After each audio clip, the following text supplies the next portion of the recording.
Mike Muir was a 42-year-old man who lived in Riverside, California, a city known for its hot summers and beautiful orange groves. Mike was well known in his community. He was charismatic and outgoing, making friends easily wherever he went. Mike worked as a project manager at a local construction company and was respected by his colleagues for his dedication and hard work. He lived with his wife, Jackie, and their 10-year-old son, Bender. Mike was a loving father who always made time for his family. He enjoyed playing catch with Bender in their backyard and took him to soccer practice every weekend. Mike's wife, Jackie, ran a small home-based business, selling handmade crafts on Etsy. Mike loved golfing and often played at the Riverside Golf Club. He was also an avid TV watcher, with a particular love for classic sitcoms like Friends and Seinfeld. On weekends, you could find Mike participating in local charity events, often organizing fundraisers for causes like the American Cancer Society. In July 2018, Riverside was experiencing record heat. Despite the sweltering temperatures, Mike was in high spirits. He was excited about an upcoming business deal that promised to be a significant milestone in his career. He spent hours preparing presentations and meetings, hoping to secure a big contract for his company. Mike was also busy planning a family vacation to London. He had booked tickets for a tour of Buckingham Palace and a visit to the Harry Potter studio tour, knowing how much Bender loved the books and movies. The family had already started packing and discussing the places they wanted to visit. Mike looked forward to seeing the historic sights and spending quality time with his loved ones. Friends described Mike as kind-hearted and generous. He often helped neighbors with home repairs and volunteered at the local food bank. His friendly nature made him a beloved figure in the community. Mike dreamed of one day starting his own construction company and expanding his charitable work. He hoped to provide a better future for his family and make a lasting impact on his community. In the days leading up to his death, Mike's life seemed perfect. He had a loving family, a promising career, and exciting plans for the future. No one could have imagined the tragedy that was about to unfold. On the morning of July 12, 2018, at around 9 a.m., Tom Rogers, a close friend and neighbor of Mike Muir, made a shocking discovery. Tom had stopped by Mike's house for their regular morning coffee. It was something they did every Thursday before heading to work. Tom noticed that Mike hadn't responded to his usual text message that morning, which was unusual but not alarming. Tom walked up the driveway and knocked on the front door. When there was no answer, he tried the doorbell, but still, there was no response. Concerned, Tom decided to check if the back door was unlocked. As he walked around the house, he called out Mike's name but received no reply. When he reached the back door, he found it slightly ajar. Tom stepped inside and immediately sensed something was wrong. The house was eerily quiet. As he moved through the living room, he saw signs of a struggle, overturned furniture, and a broken vase on the floor. His heart began to race as he made his way towards the master bedroom. Upon entering the room, Tom was met with a horrifying sight. Mike Muir was lying on the floor, unresponsive, with severe bruises and injuries all over his body. He had been whipped to death with what appeared to be a woman's belt. The scene was gruesome, with clear signs of a violent altercation. Tom's hands shook as he dialed 911. The operator tried to keep him calm as he described what he had found. Tom's voice was shaky and filled with disbelief. He had never seen anything so violent and tragic.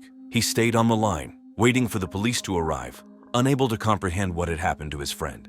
Within minutes, sirens could be heard approaching. The police and paramedics arrived quickly. They found Tom standing outside, visibly shaken and in a state of shock. She guided him to a nearby bench and asked him to describe what he had seen. As Tom recounted the events, he struggled to hold back tears. He had known Mike for years, and the thought of his friend being brutally murdered was too much to bear. The paramedics confirmed that Mike was dead, and the police began securing the crime scene. The news of Mike's death spread quickly through the neighborhood. Friends and neighbors gathered outside, whispering in disbelief and mourning the loss of a beloved community member. The tragic discovery marked the beginning of a complex investigation into a case that would shock everyone who knew Mike Muir. When the police arrived at the Muir residence on July 12, 2018, they were quick and efficient. Detective Laura Martinez and her partner, Detective James Carter, led the investigation. Both were experienced officers known for their thoroughness and attention to detail. Detective Martinez, a methodical and calm investigator, quickly took charge, while Detective Carter, known for his sharp instincts, began assessing the scene. The crime scene was chaotic. The living room had overturned furniture, a broken vase, and other signs of a struggle. In the master bedroom, where Mike Muir's body was found, the scene was even more disturbing. Mike lay on the floor, his body covered in bruises and lash marks. He had been whipped to death with a woman's belt, which was found nearby. Blood was splattered on the walls and floor, indicating a violent and desperate struggle. Detective Martinez immediately began directing the team. She ordered the area to be cordoned off and assigned officers to interview neighbors and potential witnesses. Detective Carter focused on collecting evidence. He carefully bagged the belt and took samples of blood and hair from the scene. They also found several broken objects, suggesting a fierce altercation had taken place. The detectives called in a forensic team to assist with the investigation. The team used advanced tools to gather fingerprints, DNA samples, and other vital clues. They photographed the scene from multiple angles and meticulously documented every piece of evidence. The forensic team also used luminol to detect any hidden blood traces, revealing a clearer picture of the struggle that had occurred. As they worked, the detectives tried to piece together what had happened. They speculated that Mike had been attacked in the living room and had tried to defend himself, moving towards the bedroom in a desperate attempt to escape. The severity of his injuries suggested that his attacker was driven by intense rage. Neighbors provided valuable information. Many of them reported hearing loud arguments and crashing noises coming from the Muir house the previous night. Some had even seen a shadowy figure leaving the house around midnight. Detective Martinez made notes of these accounts, planning to follow up with more detailed interviews. The investigation was intense and painstaking. The detectives were determined to find out who had committed this brutal crime. They worked late into the night, reviewing the evidence and developing their theories. Every detail mattered, and they knew that solving this case required a careful and methodical approach. By the end of the day, Detective Martinez and Detective Carter had gathered significant evidence, but many questions remained. Who could have harbored such rage against Mike Muir? And why? These questions would drive their investigation as they sought to bring justice for Mike and his grieving family. Jackie Muir, Mike's 41-year-old wife, was the first person the police investigated. Jackie was well known in the community as a devoted wife and mother. She ran a small home-based business, selling handmade crafts on Etsy. People saw her as creative and dedicated. However, there were troubling signs beneath the surface. Friends and family had noticed that Jackie had become increasingly suspicious and paranoid about Mike's activities. She often believed Mike was cheating on her. This paranoia led to frequent and heated arguments. Neighbors reported hearing shouting matches late at night. Jackie's jealousy was intense. She would become hysterical as she even thought Mike had talked to another woman, throwing dishes and other objects in a fit of rage. Once, she even tried to whip Mike with her belt during a particularly fierce argument. The police brought Jackie in for questioning on the afternoon of July 12, 2018. Detective Laura Martinez and Detective James Carter conducted the interrogation. Jackie appeared distraught and nervous. Her eyes were red from crying, and she fidgeted constantly. She denied any involvement in Mike's death, but her emotional state made the detectives suspicious. During the interrogation, Jackie's story was inconsistent. She claimed she had gone to bed early the previous night and didn't hear anything unusual. However, neighbors had reported hearing loud arguments coming from the Muir house. When confronted with this information, Jackie became defensive and agitated. She raised her voice and accused the detectives of trying to frame her. The detectives pressed further, asking Jackie about her relationship with Mike. Jackie admitted they had been having problems. She confessed to feeling increasingly jealous and angry, but insisted she loved Mike and would never harm him. Her answers were punctuated with outbursts of tears and frustration, making it difficult for the detectives to determine the truth. Jackie's possible motive was clear: her growing obsession with the idea that Mike was having an affair. The intense jealousy and frequent arguments pointed to a troubled marriage. The detectives knew they needed more evidence to confirm their suspicions. They decided to hold Jackie for further questioning and to conduct a thorough search of the house. Back at the Muir residence, the police searched for any additional clues. They found Jackie's diary hidden in a drawer. The diary revealed her deep-seated paranoia and documented her fears and suspicions about Mike's fidelity. It also contained detailed accounts of their arguments and her feelings of betrayal and rage. This new evidence painted a clearer picture of Jackie's state of mind and her potential motive for the crime. The detectives now had a strong lead, but they needed to continue their investigation to uncover the full truth. David Miller, a 38-year-old ambitious businessman, was the next person the police investigated. David worked in real estate and was known for his drive and determination. He had a competitive yet friendly relationship with Mike Muir. They often crossed paths in the business world and sometimes socialized together. There were rumors about the nature of their relationship, which added another layer of complexity to the case. The police brought David in for questioning on July 13, 2018. Detective Laura Martins and Detective James Carter led the interrogation. David appeared calm and composed, but there was a nervous tension beneath the surface. He cooperated fully with the detectives, answering their questions without hesitation. David admitted that he and Mike had a close relationship, both professionally and personally. He revealed that he had developed strong feelings for Mike over time. David confessed that he had created a secret love shrine in his home, filled with photos and mementos of Mike. He spoke openly about his unrequited love, claiming it was a deep admiration that never crossed into anything harmful. During the interrogation, David's emotions were evident. He spoke passionately about his feelings for Mike, but firmly denied any involvement in the murder. He stated that he had been at home the night of the murder, working on a new real estate deal. His alibi was supported by emails and phone records, which showed he had been in communication with clients and colleagues during the time of the crime. The detectives explored David's potential motive. While his unrequited love for Mike could have driven him to extreme actions, there was no evidence linking him directly to the crime. David's calm and cooperative demeanor contrasted sharply with Jackie's defensive and agitated responses, making it harder for the detectives to pin him as the perpetrator. David's business dealings were also scrutinized. He and Mike had competed for the same projects, leading to occasional tensions. However, colleagues described their rivalry as friendly and professional.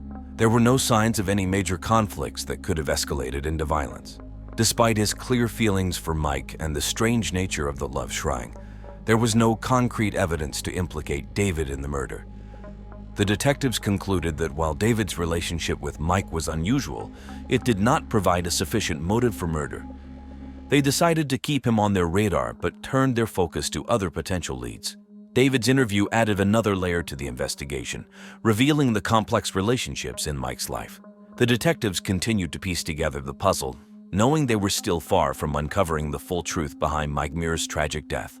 On July 15, 2018, just after noon, the police received a crucial piece of new evidence.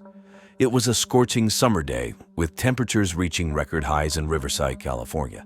Detective Laura Martins and Detective James Carter were at the police station, reviewing the case files, when Officer Linda Hayes rushed in with an urgent report. A neighbor had found a set of torn clothing in her backyard. The clothes appeared to belong to a woman and were stained with what looked like blood. Detectives Martinez and Carter quickly went to the house to collect the evidence. The clothes included a torn blouse and a pair of jeans, both of which were covered in dirt and blood. The detectives carefully bagged the items and sent them to the forensic lab for analysis. They hoped the blood on the clothing would match Mike Muir's, providing a direct link to the murderer. Back at the station, the forensic team worked swiftly. They tested the blood samples and confirmed that they matched Mike's blood type. This finding strengthened the theory that the killer had discarded the clothes while fleeing the scene. The detectives also examined the clothes for any additional clues. They found a small label inside the blouse with the initials JM, which they believed stood for Jackie Muir. Detectives Martinez and Carter brought Jackie in for further questioning.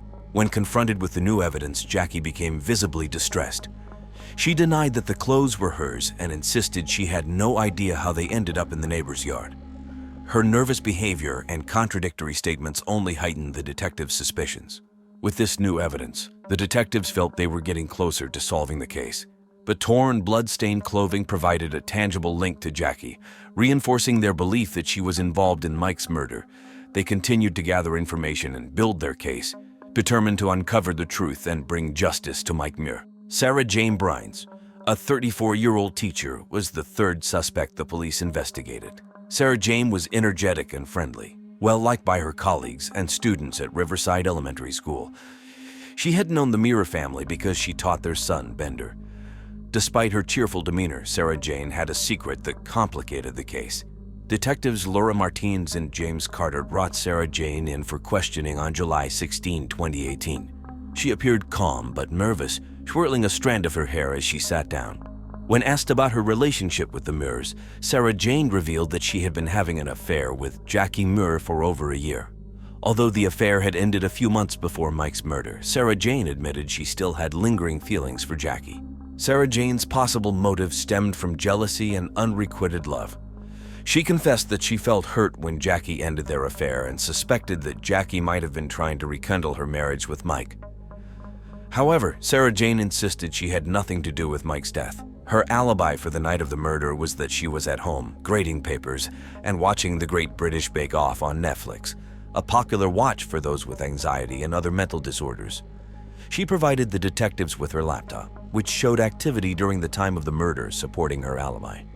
The detectives found Sarah Jane's behavior during the interrogation to be mostly cooperative.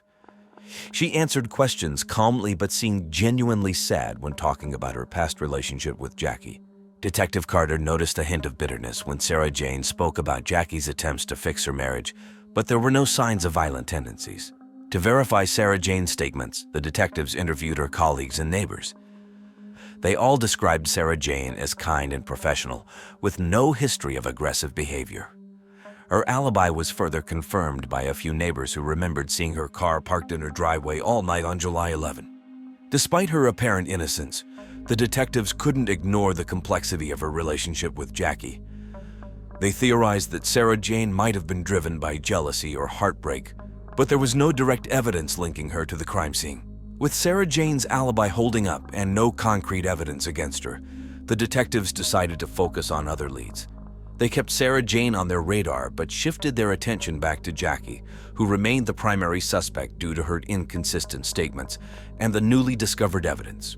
Sarah Jane's interview added another layer of intrigue to the case, revealing the tangled relationships and emotions surrounding Mike Muir's tragic death. The detectives continued their investigation, determined to uncover the full truth. On July 18, 2018, the police made a breakthrough.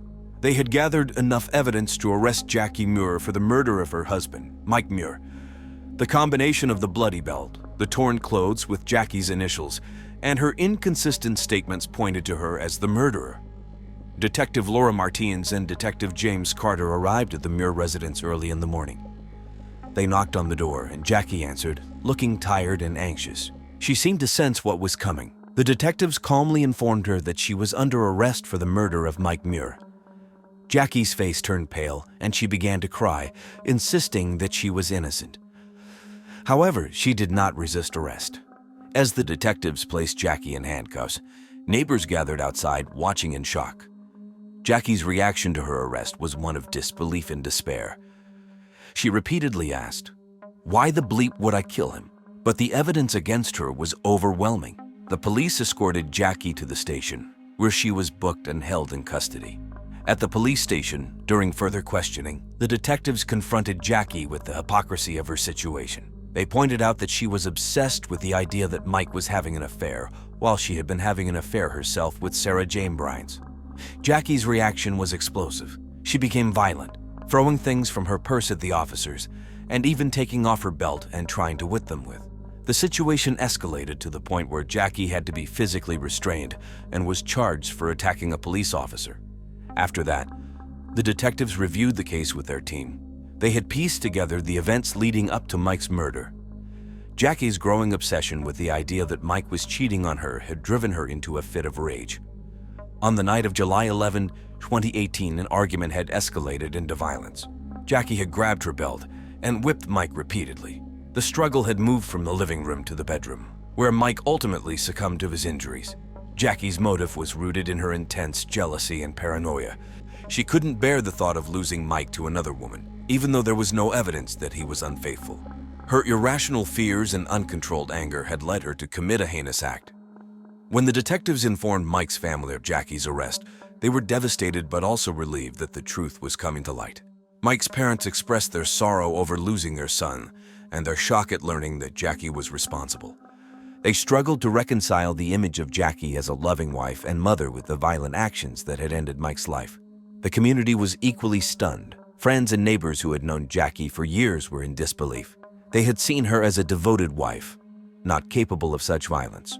The arrest sent ripples through Riverside, with local news stations covering the story extensively. The police had successfully identified and arrested the murderer, but the case was far from over. Jackie would now face trial. where the evidence against her would be laid out in full. The detectives knew they had done their job, but the tragedy of Mike Muir's death continued to weigh heavily on everyone involved. Jackie Muir's trial began on September 10, 2018. The courtroom was packed with family, friends, and curious members of the Riverside community. The prosecution, led by District Attorney Samuel Brooks, aimed to prove that Jackie's jealousy and rage led her to murder her husband, Mike Muir. District Attorney Brooks, a 45-year-old with a reputation for being tough and meticulous, presented the evidence against Jackie. He highlighted the bloody belt found at the crime scene, the torn clothes with Jackie's initials, and the violent confrontation Jackie had with the police. Brooks argued that Jackie's obsession with the idea of Mike having an affair, combined with her own secret relationship with Sarah Jane Brines, drove her to a deadly fit of rage. He detailed how the physical evidence and witness statements painted a clear picture of Jackie's guilt. Jackie's defense attorney, Maria Lopez, was a 38-year-old known for her compassionate yet fierce defense strategies. Lopez argued that the evidence was circumstantial and that Jackie's actions were not premeditated but a result of a momentary lapse in judgment. She tried to cast doubt on the prosecution's narrative by pointing out inconsistencies in the witness testimonies and suggesting alternative explanations for the physical evidence. Lopez emphasized Jackie's history as a loving mother and wife, arguing that the violent outburst was completely out of character. Throughout the trial, Mike Muir's family watched with heavy hearts. Richard and Susan Muir, along with other family members, found it difficult to sit through the details of Mike's death. Their emotional reactions were palpable, with tears often seen in their eyes as they listened to the testimony. The jury deliberated for 3 days. On September 20, 2018, they returned with a verdict: guilty of second-degree murder. The courtroom was silent as the verdict was read. Jackie showed little emotion, staring blankly ahead as she absorbed the news. Judge William Harris sentenced Jackie to 25 years to life in prison. He acknowledged the tragic circumstances but emphasized the need for justice and the severity of the crime. Jackie's sentencing brought some closure to Mike's family, though the pain of losing him remained. The community reacted with mixed feelings. Some believed the sentence was too harsh, given Jackie's prior good standing in the community. Others felt it was just, considering the brutality of the crime. Friends and neighbors of the Muir family expressed their continued support for Mike's family, attending the sentencing and offering their condolences. After Jackie Muir's trial, the lives of everyone involved changed significantly. Jackie was sent to the California Institution for Women to serve her sentence. She struggled to adjust to prison life, often reflecting on her actions and the impact they had on her family. Despite her circumstances, Jackie enrolled in counseling and educational programs, hoping to understand her behavior and seek some form of redemption. Mike Muir's family faced a difficult journey of healing. Richard and Susan Muir, Mike's parents, took on the responsibility of raising Bender, Mike, and Jackie's son. They worked hard to provide him with a stable home environment. Bender, who was only 10 at the time, struggled with the loss of his father and the imprisonment of his mother. His grandparents enrolled him in therapy to help him cope with the trauma. Sarah Jane Brines, the third suspect in the case, returned to her teaching job at Riverside Elementary School. Though cleared of any wrongdoing, the trial left a mark on her reputation. She focused on rebuilding her life and maintaining a low profile, dedicating herself to her students and avoiding the media spotlight. Her relationship with Jackie remained a topic of speculation, but Sarah Jane chose not to discuss it publicly. David Miller, the second suspect, continued his career in real estate. He maintained a professional demeanor but found it challenging to escape the shadow of the trial. The rumors about his relationship with Mike Muir persisted, but David chose to focus on his work, distancing himself from the past as much as possible. Life after the trial was a period of adjustment and reflection for everyone involved. The tragedy of Mike Muir's death left a lasting impact, but the resilience and support of the community helped those affected find a path forward. Danielle "Danny" Scale, a vivacious and outgoing 42-year-old woman, was widely known for her charm, wit, and remarkable success in the real estate industry. Residing in the picturesque coastal city of Newport Beach, California, Danny thrived on closing deals and took great pride in her professional achievements. However, beneath her confident exterior, Danny grappled with lingering doubts about her marriage to Jonathan Scale, her enigmatic husband, and questioned the authenticity of his intentions. In November of 2011, Danny's life was forever ended, releasing the dark secrets lurking within her seemingly idyllic marriage. The affluent community of Newport Beach, known for its luxurious estates and pristine beaches, became the backdrop for a chilling tale of deception and violence. As we delve into Danny's story, it is crucial to understand the context in which it unfolded. Newport Beach, with its gleaming yachts and upscale boutiques, had long been a haven for the wealthy and influential. Famous as the setting for the famous Fox teen drama, The O.C., the city's close proximity to Los Angeles also made it an attractive destination for those seeking a blend of opulence and tranquility. Danny, with her impeccable taste and eye for luxury, effortlessly navigated the social circles of Newport Beach.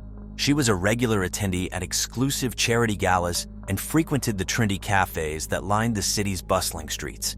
Her magnetic personality and striking beauty garnered attention wherever she went, making her a sought-after companion among the city's elite. However, beneath the glamorous facade, Danny's personal life was shrouded in uncertainty. She often confided in close friends about her concerns regarding Jonathan, her husband of just 6 months, a man whose intentions remained elusive. Despite their outwardly happy appearance, whispers of marital discord and hidden secrets circulated among Newport Beach's tight-knit community. On a chilly November evening in 2011, a peaceful neighborhood in Newport Beach, California was shattered by a heinous crime that would forever change the lives of its residents. The vibrant and bustling community, known for its picturesque beaches and luxurious lifestyle, was now engulfed in a cloud of fear and uncertainty. Danielle "Danny" Scale, a 42-year-old woman with a successful career in real estate, had become the victim of a brutal and senseless act of violence. As the news of her tragic demise spread like wildfire, shockwaves reverberated through the tight-knit community, leaving its residents in a state of disbelief. It was Robbie Matheson, a close friend, neighbor, and local fashion designer, who stumbled upon the gruesome scene that fateful evening. Robbie, known for his impeccable taste and keen eye for detail, had dropped by Danny's house for a friendly visit. Little did he know that he would soon be thrust into a nightmare. As he entered Danny's opulent home, the air was heavy with an eerie silence. The house, adorned with expensive furniture and tasteful artwork, had an unsettling stillness that sent a chill down Robbie's spine. He called out for Danny, but there was no response. Concerned, he cautiously made his way upstairs, the creaking of the wooden steps echoing through the empty hallway. Upon reaching the master bedroom, Robbie's heart sank. There, lying lifeless on the bed, was Danny. Her once vibrant and radiant presence had been extinguished, leaving behind a void that could never be filled. The sight was both shocking and heart-wrenching, and Robbie's mind raced with a flood of emotions. In a state of panic, Robbie immediately dialed 911, his voice trembling as he relayed the horrifying discovery to the authorities. Within minutes, police cars and ambulances descended upon the quiet neighborhood, their flashing lights illuminating the darkness of the night. The once peaceful neighborhood now bore the weight of a dark secret, and its residents grappled with the realization that evil could lurk even in the most idyllic of places. November 2011, a month that should have been filled with anticipation for the upcoming holiday season, had now become a haunting reminder of the fragility of life. As news of Danny Scale's tragic death spread throughout the affluent community of Newport Beach, California, the police wasted no time in launching a thorough investigation into the chilling crime. Seasoned investigators Detective Morgan Hatoyevsky and Detective Polita Rodriguez were assigned to unravel the mystery surrounding Danny's untimely demise. Upon arriving at the crime scene, the detectives were met with a somber atmosphere that hung heavy in the air. The bedroom, once a sanctuary for Danny, now held the grim evidence of a violent struggle. With a keen eye for detail, Detective Hatoyevsky and Detective Rodriguez meticulously combed through the room, searching for any clues that could provide insight into the identity of the perpetrator. The absence of forced entry puzzled the investigators. How could someone have gained access to Danny's bedroom without leaving behind any trace? The detectives examined the windows and doors, meticulously checking for signs of tampering. They even enlisted the help of forensic experts to dust for fingerprints and collect DNA samples, hoping to find a breakthrough. As Detective Hatoyevsky and Detective Rodriguez tirelessly pursued leads and followed every possible avenue of inquiry, They remained determined to bring closure to Danny's grieving loved ones. The clock was ticking, and the pressure to solve the case mounted with each passing day. Jonathan Scale, a 55-year-old man, emerged as the primary suspect in the murder investigation of his wife, Danielle "Danny" Scale. With his suave demeanor and a facade of success, Jonathan managed to charm those around him, concealing his true nature as a master manipulator. As the investigation deepens, detectives are determined to uncover the truth behind Danny's tragic demise. Detective Morgan Hatoyevsky and Detective Polita Rodriguez, seasoned investigators with a wealth of experience, took charge of the case. Their first focus was Jonathan, the man closest to Danny.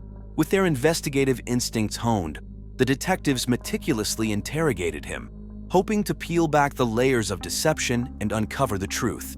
Jonathan, a self-proclaimed entrepreneur, had carefully crafted an image of success and prosperity. However, the detectives soon discovered a darker side to his seemingly perfect life. Despite being refused permission to look into his financial records, the police managed to uncover a web of deceit and mounting debts. It became clear that Jonathan's lavish lifestyle was built on a foundation of lies and borrowed money.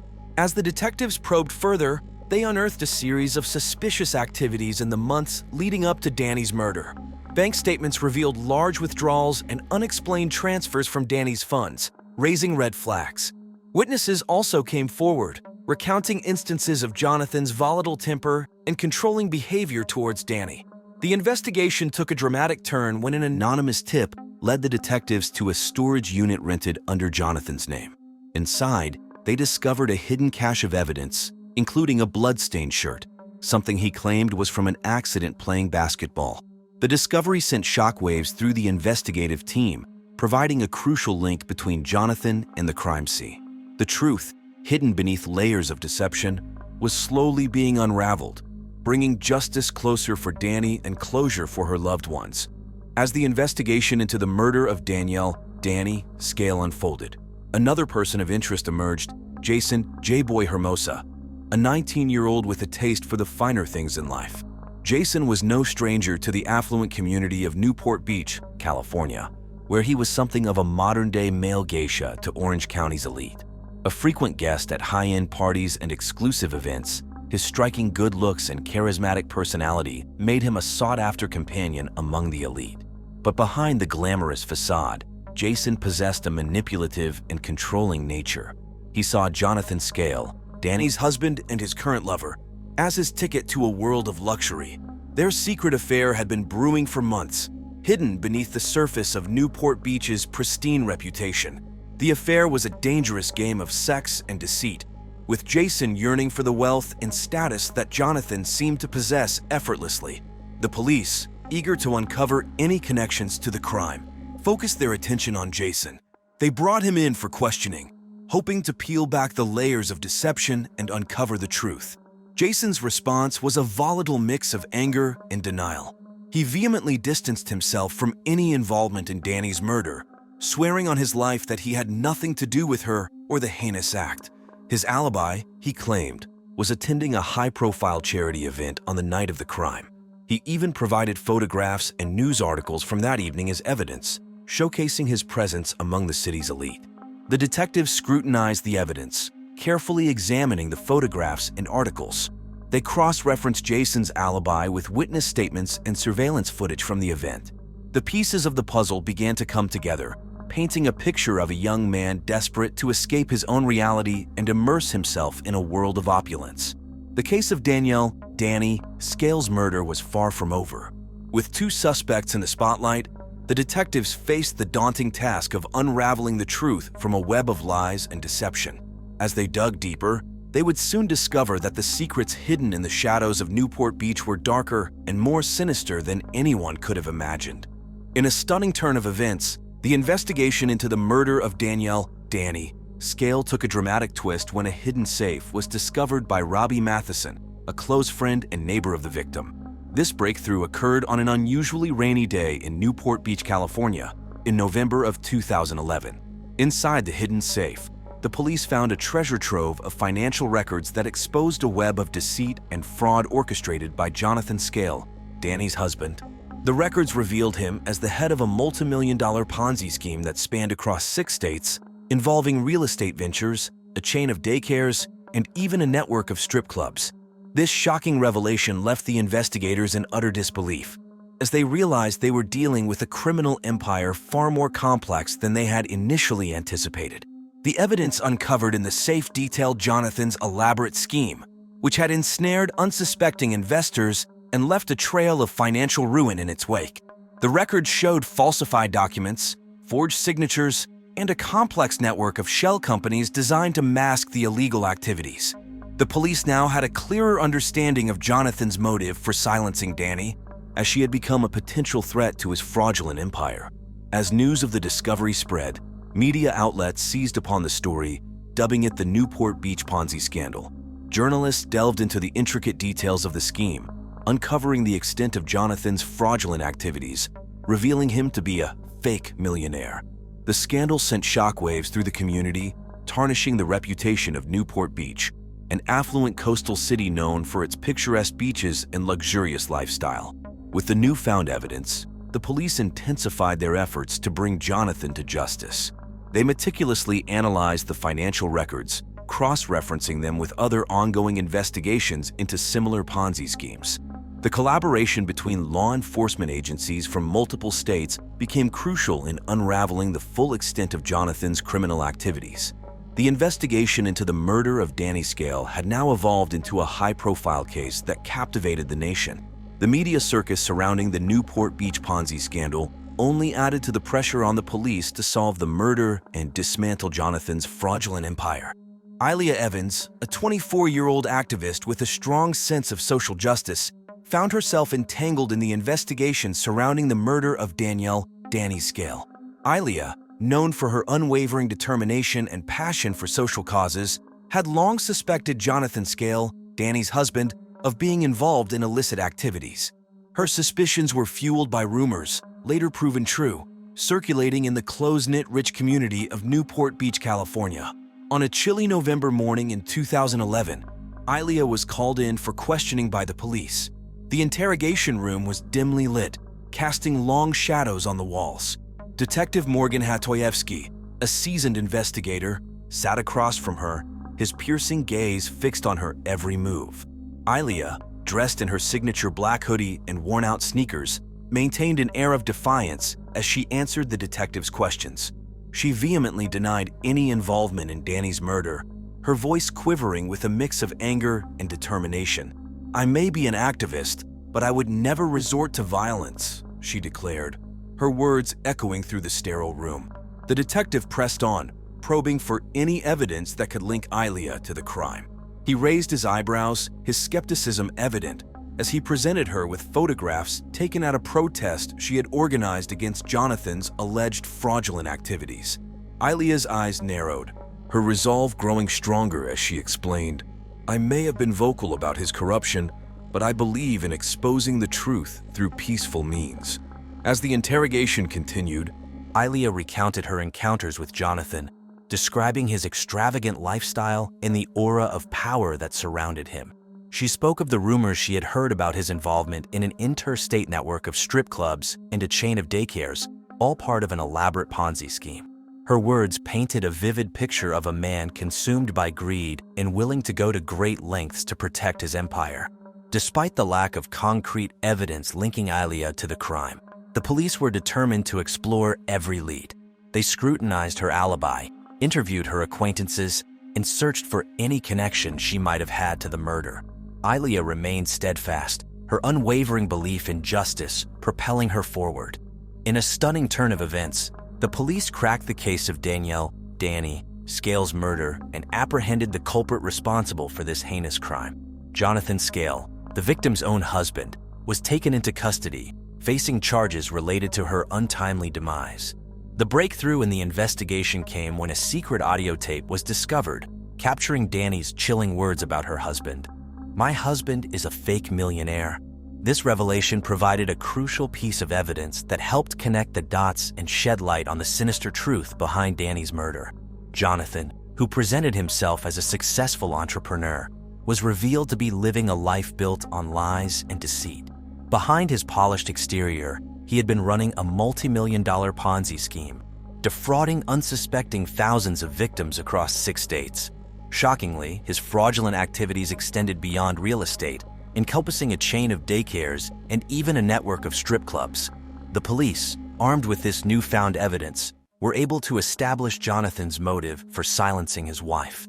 By eliminating Danny, he sought to protect his ill-gotten wealth and maintain his false image as a wealthy individual. However, his carefully constructed facade crumbled when the police uncovered the truth. The arrest of Jonathan Scale sent shockwaves through the community of Newport Beach, California. This affluent neighborhood, known for its picturesque landscapes and luxurious lifestyle, was rocked by this dark and disturbing crime. The residents, who once admired Jonathan for his apparent success, are now left reeling from the realization that they were living alongside a master manipulator and a cold-blooded murderer. The courtroom was filled with anticipation as the trial of Jonathan Scale, the man accused of orchestrating the murder of his wife, Danielle "Ganny" Scale, reached its climax. The prosecution, led by the determined and passionate prosecutor, Dana Chiu, meticulously presented a compelling case against Jonathan. The defense, represented by the skilled attorney, Reynolds Bastani, fought tooth and nail to protect Jonathan's interests. Throughout the trial, the courtroom was captivated by the testimonies of witnesses and the presentation of evidence. The prosecution called upon Detective Morgan Hatoyevsky and Detective Polita Rodriguez, the seasoned investigators who meticulously combed through the crime scene, to testify. They recounted the chilling details of the crime scene and the painstaking efforts they undertook to uncover the truth. The defense, on the other hand, sought to cast doubt on the evidence presented by the prosecution. They called upon expert witnesses to challenge the credibility of certain pieces of evidence, attempting to create reasonable doubt in the minds of the jurors. However, their efforts were met with skepticism as the prosecution skillfully dismantled their arguments.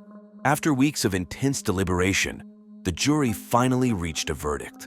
The tension in the courtroom was palpable as the foreperson stood up to deliver the verdict. Guilty. The word reverberated through the room, leaving Jonathan Scale stunned. His carefully constructed facade crumbled before his eyes as the reality of his actions sank in.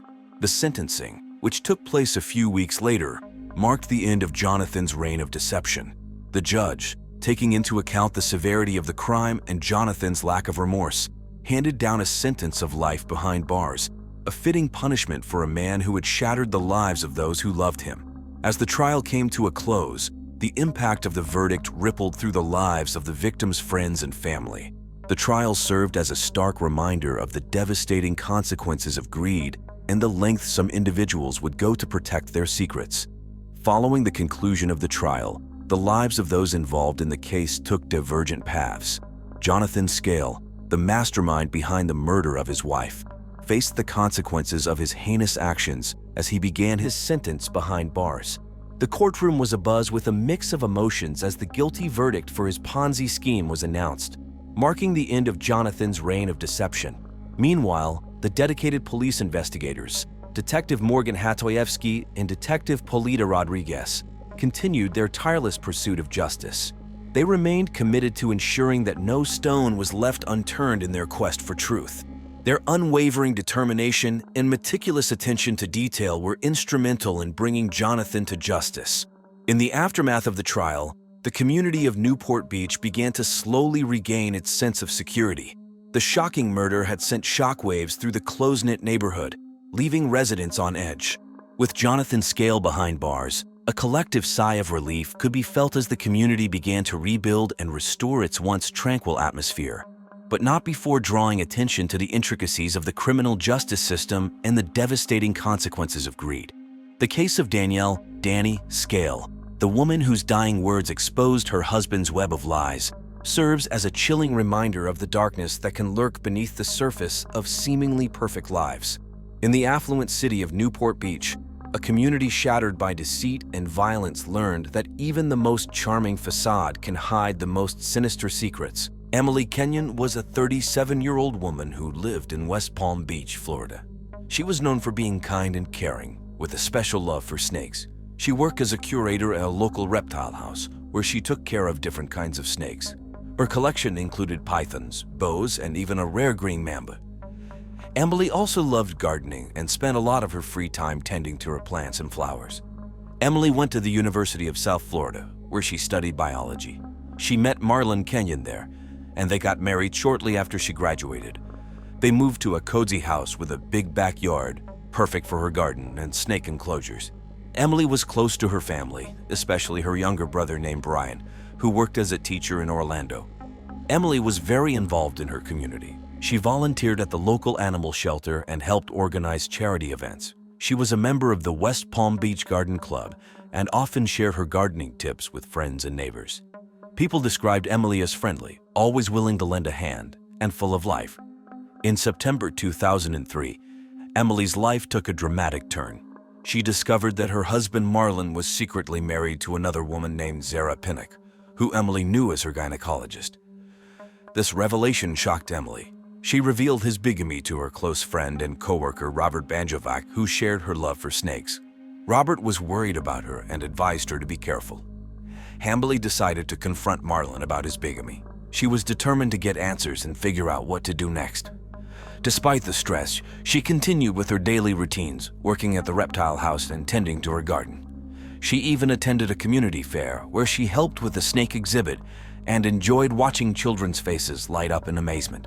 During this time, Emily also learned that she was pregnant. This added to her emotional turmoil, but she was hopeful about the future. She planned to visit her brother in Orlando to talk about her situation and seek their advice. Unfortunately, Emily never got the chance to share her plans. Her life was cut short before she could find a resolution to the chaos brought by Marlon's betrayal. On the morning of September 10, 2003, West Palm Beach was overcast, with dark clouds hinting at rain. At around 7:30 a.m., Linda Ross, Emily Kenyon's neighbor, was walking her dog, Linda Hargrove Lansky, which she noticed something unusual. Linda often saw Emily working in her garden at this time, but today the backyard was eerily quiet. Linda decided to check on Emily. As she approached the backyard fence, she saw Emily lying on the ground near her favorite rose bushes. Linda immediately sensed something was wrong. She called out to Emily, but got no response. With growing concern, she opened the gate and rushed to Emily's side. What Linda saw was shocking. Emily was lying face down in a pool of blood. She had been brutally beaten, and a bloody golf club was lying nearby. Linda's heart raced, and she felt a wave of panic. She quickly pulled out her cell phone and dialed 911, her hands shaking as she spoke to the operator. Within minutes, emergency services arrived. Paramedics confirmed that Emily was dead. Linda, still in shock, was asked to sit down and try to calm herself. She could hardly believe what she had seen. The neighborhood soon filled with police cars and curious neighbors peeking from their windows, wondering what had happened. The news of Emily's death spread quickly. Local media, including the Palm Beach Post, reported on the incident, and residents of West Palm Beach were left in shock and disbelief. The community mourned the loss of a beloved member, and the police were determined to find out who was responsible for such a brutal act. On September 10, 2003, at around 7:45 a.m., the West Palm Beach Police Department arrived at Emily Kenyon's home. The sky was still overcast, with the threat of rain looming. Detectives James Avery and Avery Brooks were leading the investigation. They arrived quickly, knowing that every minute was crucial.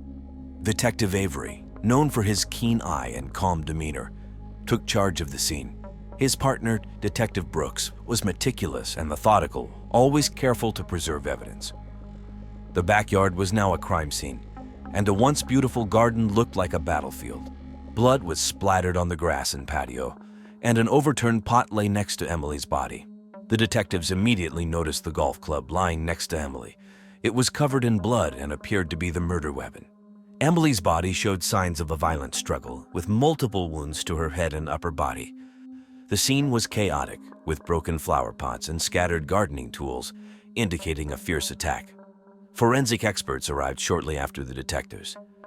They carefully collected evidence, including the golf club, blood samples, and any possible DNA evidence. They took photographs from every angle, ensuring that nothing was overlooked. The crime scene unit also dusted for fingerprints on the golf club and nearby surfaces. Detective Avery and Detective Brooks began their investigation by speaking with Linda Ross, the neighbor who found Emily's body. Linda was still in shock, but provided a clear account of her discovery. She described seeing Emily lying face down in the garden and calling 911 immediately. Her statement was detailed and consistent, helping the detectives piece together the initial timeline.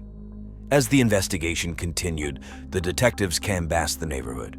They interviewed other neighbors, asking if they had seen or heard anything unusual that morning. Some neighbors reported hearing a loud argument late the previous night, but no one had seen anyone enter or leave the Kenyon property. Inside the house, detectives looked for further clues. They searched for signs of forced entry but found none, suggesting that Emily might have known her attacker. They also checked for any personal items that might be missing or disturbed. Emily's purse and cell phone were still in the house, ruling out robbery as a motive. Detectives Avery and Brooks knew they had to act fast. The evidence pointed to a personal motive, and they were determined to find out who had committed this brutal crime. They reviewed the evidence and prepared to question the people closest to Emily, starting with her husband, Marlon Kenyon. The first suspect in Emily Kenyon's murder was her husband, Marlon Kenyon. At 35 years old, Marlon seemed to have a perfect life. He worked as a successful financial advisor in West Palm Beach and was known for his charm and good looks. However, Marlon was hiding a dark secret. Marlon lived a double life. Not only was he married to Emily, but he was also secretly married to another woman, Zara Pinnock, in Miami. Emily had discovered this secret just days before her murder, and it had caused a significant strain on their marriage. Even more shocking and unknown to both wives was that Marlon had a secret career as a gay adult film star under the name Ash Ketchum Krabs. Detectives James Avery and Avery Brooks brought Marlon in for questioning the same day Emily's body was found. The interrogation took place at the West Palm Beach Police Department. Marlon appeared calm and collected, but the detectives were determined to find the truth. Marlon, can you tell us where you were last night? I was in Miami on business. I stayed at a hotel. You can check. Marlon, did Emily know about your other wife? Yes, she found out recently. It's been hard on us, but I would never hurt her. The detectives checked Marlon's alibi. He claimed to be at the Hilton Miami downtown, a well-known hotel, and records showed he had indeed checked in.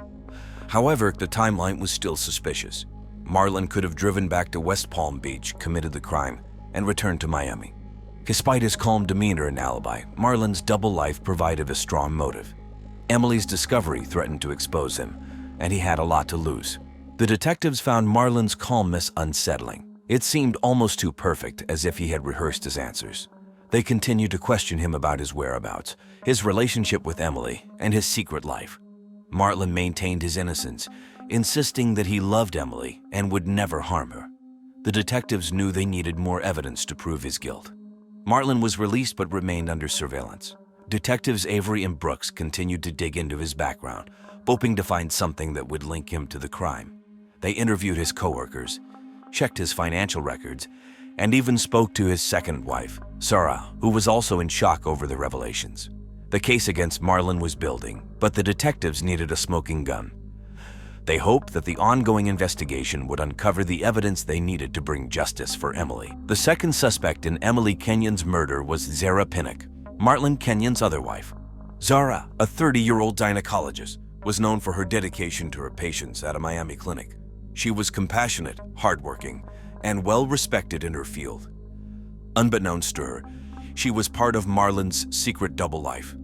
When detectives James Avery and Avery Brooks contacted Zara on September 12, 2003, she was shocked to learn about Emily's murder and Marlon's deception. She had no idea Marlon was married to another woman. The detectives drove to Miami to speak with Zara at her clinic. Zara welcomed the detectives into her office, looking pale and distressed. Zara's genuine reaction and cooperation made it clear she was as much a victim of Marlon's deceit as Emily had been. She provided the detectives with Marlon's schedule and any details she could remember about his behavior over the past few weeks. Despite her shock and sadness, Zara remained composed. She explained that she last saw Marlon on the evening of September 9. He left their home, saying he had a business trip in Miami. Zara had no reason to doubt him, but now she felt a deep sense of betrayal.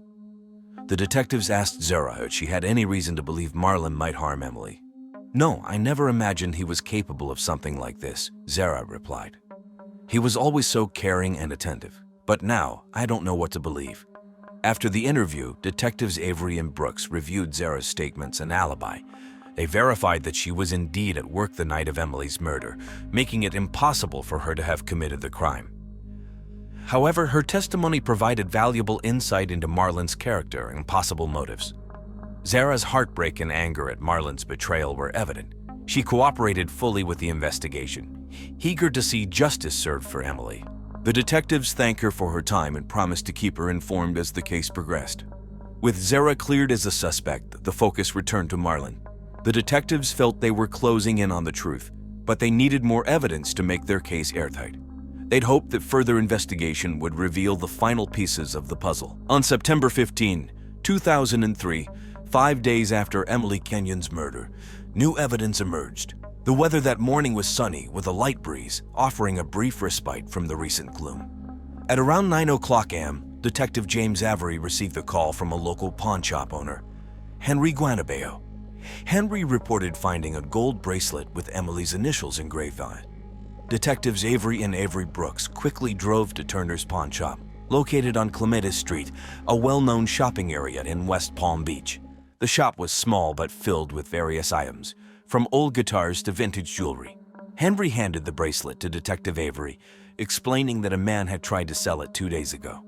The detectives examined the bracelet, recognizing it immediately as one Emily often wore. Henry provided a description of the man, which closely matched Emily's close friend and co-worker Robert Banjovac. The detectives knew they were onto something significant. They thanked Henry and took the bracelet back to the police station for further analysis. At the station, forensic experts confirmed that the bracelet belonged to Emily. They also found fingerprints on it that matched Robert's. The detectives felt they were getting closer to solving the case. Later that day, the detectives reviewed surveillance footage from nearby businesses around the pawn shop. They found clear images of Robert entering the shop, wearing a baseball cap and sunglasses. This footage provided a crucial link between Robert and the stolen bracelet. Detective Avery and Detective Brooks discussed their next steps. They decided to bring Robert in for a round of questioning. The new evidence was compelling, and they hoped it would pressure Robert into confessing. The third suspect in Emily Kenyon's murder was Robert Banjovac, a 49-year-old close friend and colleague of Emily's in the snake collecting community. Robert was known for his passion for reptiles and his deep, unrequited love for Emily. He had a history of mental instability and occasional violent outbursts, which put him on the detectives' radar. On September 16, 2003, a day after discovering new evidence against Marlon, detectives James Avery and Avery Brooks decided to interview Robert at his home. The weather was sunny with a few clouds, typical of a Florida morning. Robert lived in a modest house filled with snake terrariums and reptile-related memorabilia. Upon arriving at Robert's home, the detectives observed his nervous demeanor. He was a tall, thin man with glasses, appearing anxious as he led them into his living room. Robert and Emily had shared a close friendship, bonded by their love for snakes. They spent a lot of time together at reptile shows and events, which was well known in their community. Robert admitted to the detectives that he was aware of the problems in Emily's marriage to Marlon. Emily had confided in him about Marlon's other wife, leaving her deeply upset and uncertain about her future. This information gave the detectives insight into Robert's potential motive, as his unreciprocated feelings for Emily could have driven him to extreme actions. Robert's agitation grew as the detectives continued their questioning. His deep anger at Marlon for hurting Emily was evident, yet he maintained that he would never harm her. Despite his assertions, his unstable history and intense feelings for Emily made him a suspect. Robert's alibi for the night of the murder was weak. He claimed to have been home alone, tending to his snakes, but there were no witnesses to confirm his story. The detectives noted Robert's increasing distress as he expressed his regret over not being able to save Emily and his sadness over their unfulfilled relationship. Further investigation into Robert's activities revealed that he had visited Emily's garden the day after the murder. He insisted this visit was to check on her snakes, but the timing raised suspicion. Neighbors reported seeing Robert's car leave late on the night of the murder and returned early in the morning, contradicting his claim of being home. The detectives also delved into Robert's medical history, uncovering past treatment for depression and anger issues. His troubled past, combined with his intense feelings for Emily, painted a picture of a man who could potentially commit a crime of passion. Despite Robert's emotional state and suspicious behavior, the detectives needed more concrete evidence to determine his involvement in Emily's murder. They continued to monitor him closely while gathering additional clues to either implicate or clear him in the case. The breakthrough in Emily Kenyon's murder case came on September 18, 2003, when detectives James Avery and Avery Brooks uncovered critical evidence. That morning was overcast and humid, typical for West Palm Beach in late summer. The detectives had been working tirelessly, piecing together clues to identify the murderer. The new evidence emerged from an unexpected source: a neighbor's security camera footage. The camera, installed to monitor the neighbor's yard, had captured part of Emily's backyard. On the night of the murder, the footage showed Marlon Kenyon entering the backyard with a golf club. Moments later, it showed him leaving with blood on his clothes. Detectives Avery and Brooks reviewed the footage and realized they had the evidence they needed. The footage clearly placed Marlon at the crime scene with the murder weapon. The detectives prepared for Marlon's arrest, knowing it would be a crucial step in bringing justice for Emily. At 3:00 p.m., under a cloudy sky, the detectives arrived at Marlon's office. Marlon was in a meeting, discussing financial plans with clients. The detectives waited in the lobby, observing him through the glass walls. Marlon appeared confident and composed, unaware of the storm about to hit his life. When the detectives entered the room and announced his arrest, Marlon's reaction was one of shock and anger. He protested loudly, taking off all his clothes and insisting on his innocence. The detectives handcuffed him and read in his rights as his colleagues watched in stunned silence. Marlon's calm facade had finally shattered in spectacular fashion. Marlon was taken to the West Palm Beach Police Department for booking. During the interrogation, he continued to deny any involvement in Emily's murder. However, the evidence against him was overwhelming. The fingerprints and now the security footage painted a damning picture of Marlon's guilt. As Marlon awaited trial, the community grappled with the shocking revelations. Emily had been a beloved member of the community, and her murder left a void in many lives. The arrest of her husband, a man who had seemed so charming and trustworthy, was a harsh reminder of the hidden darkness that can lurk beneath the surface. Marlon Kenyon's trial for the murder of his wife, Emily Kenyon, began on December 1, 2004. The courthouse in West Palm Beach buzzed with media attention, drawing reporters from local news stations. The courtroom was filled with Emily's family, friends, and curious onlookers, all eager to see justice served. The prosecution was led by Carla Matthews, a 45-year-old seasoned attorney known for her relentless pursuit of justice. Matthews presented a strong case, starting with the shocking evidence: the security camera footage showing Marlon with a golf club, the blood-stained clothes, and the pawn bracelet with Emily's initials. She argued that Marlon's motive was to silence Emily after she discovered his double life and threatened to expose him. The defense attorney, Mike Travian, was a 50-year-old veteran lawyer with a reputation for defending difficult cases. Travian argued that Marlon was innocent, claiming the evidence was circumstantial and that Marlon loved Emily deeply. He suggested that someone else, possibly Robert Banjovac, could have committed the crime out of jealousy and anger. Throughout the trial, Emily's family watched with a mix of hope and grief. Her parents, sitting in the front row, clutched each other's hands tightly, while her sister wiped away tears. The testimony of Emily's friends and co-workers painted a picture of a kind, loving woman whose life was tragically cut short. On December 15, after 2 weeks of testimony and 3 days of deliberation, the jury reached a verdict. The courtroom was silent as the foreman stood up to read the decision. Marlon Kenyon was found guilty of first-degree murder. Gasps and whispers filled the room, followed by tears and hugs from Emily's family. Marlon was sentenced to life in prison without the possibility of parole. Emily's brother addressed the court, emphasizing the gravity of Marlon's betrayal and the impact on his family and the community. Marlon showed little emotion as he was led away in handcuffs, his once confident demeanor now replaced by a blank stare. The verdict and sentencing brought a sense of justice to Emily's family and friends. While the pain of losing her would never fully heal, they found solace in knowing that Marlon would pay for his crime. The community, too, felt a measure of relief, as the trial's conclusion marked the end of a dark chapter. After Marlon Kenyon was sentenced to life in prison without parole, the lives of those involved in Emily Kenyon's case slowly began to move forward. The trial, which had concluded in December 2004, left a lasting impact on everyone. Emily's family struggled to cope with her loss. Her parents found some comfort in their community and the support of friends. They started a scholarship fund in Emily's name at the University of South Florida, hoping to help aspiring snake lovers follow in her footsteps. Zara Pinnock, Marlon's second wife, faced a different kind of challenge. Shocked and heartbroken by Marlon's betrayal and crimes, she decided to leave West Palm Beach and move back to her hometown of Trenton, New Jersey. Robert Banjovac, Emily's close friend and colleague, struggled deeply with her death and his brief suspicion as a suspect.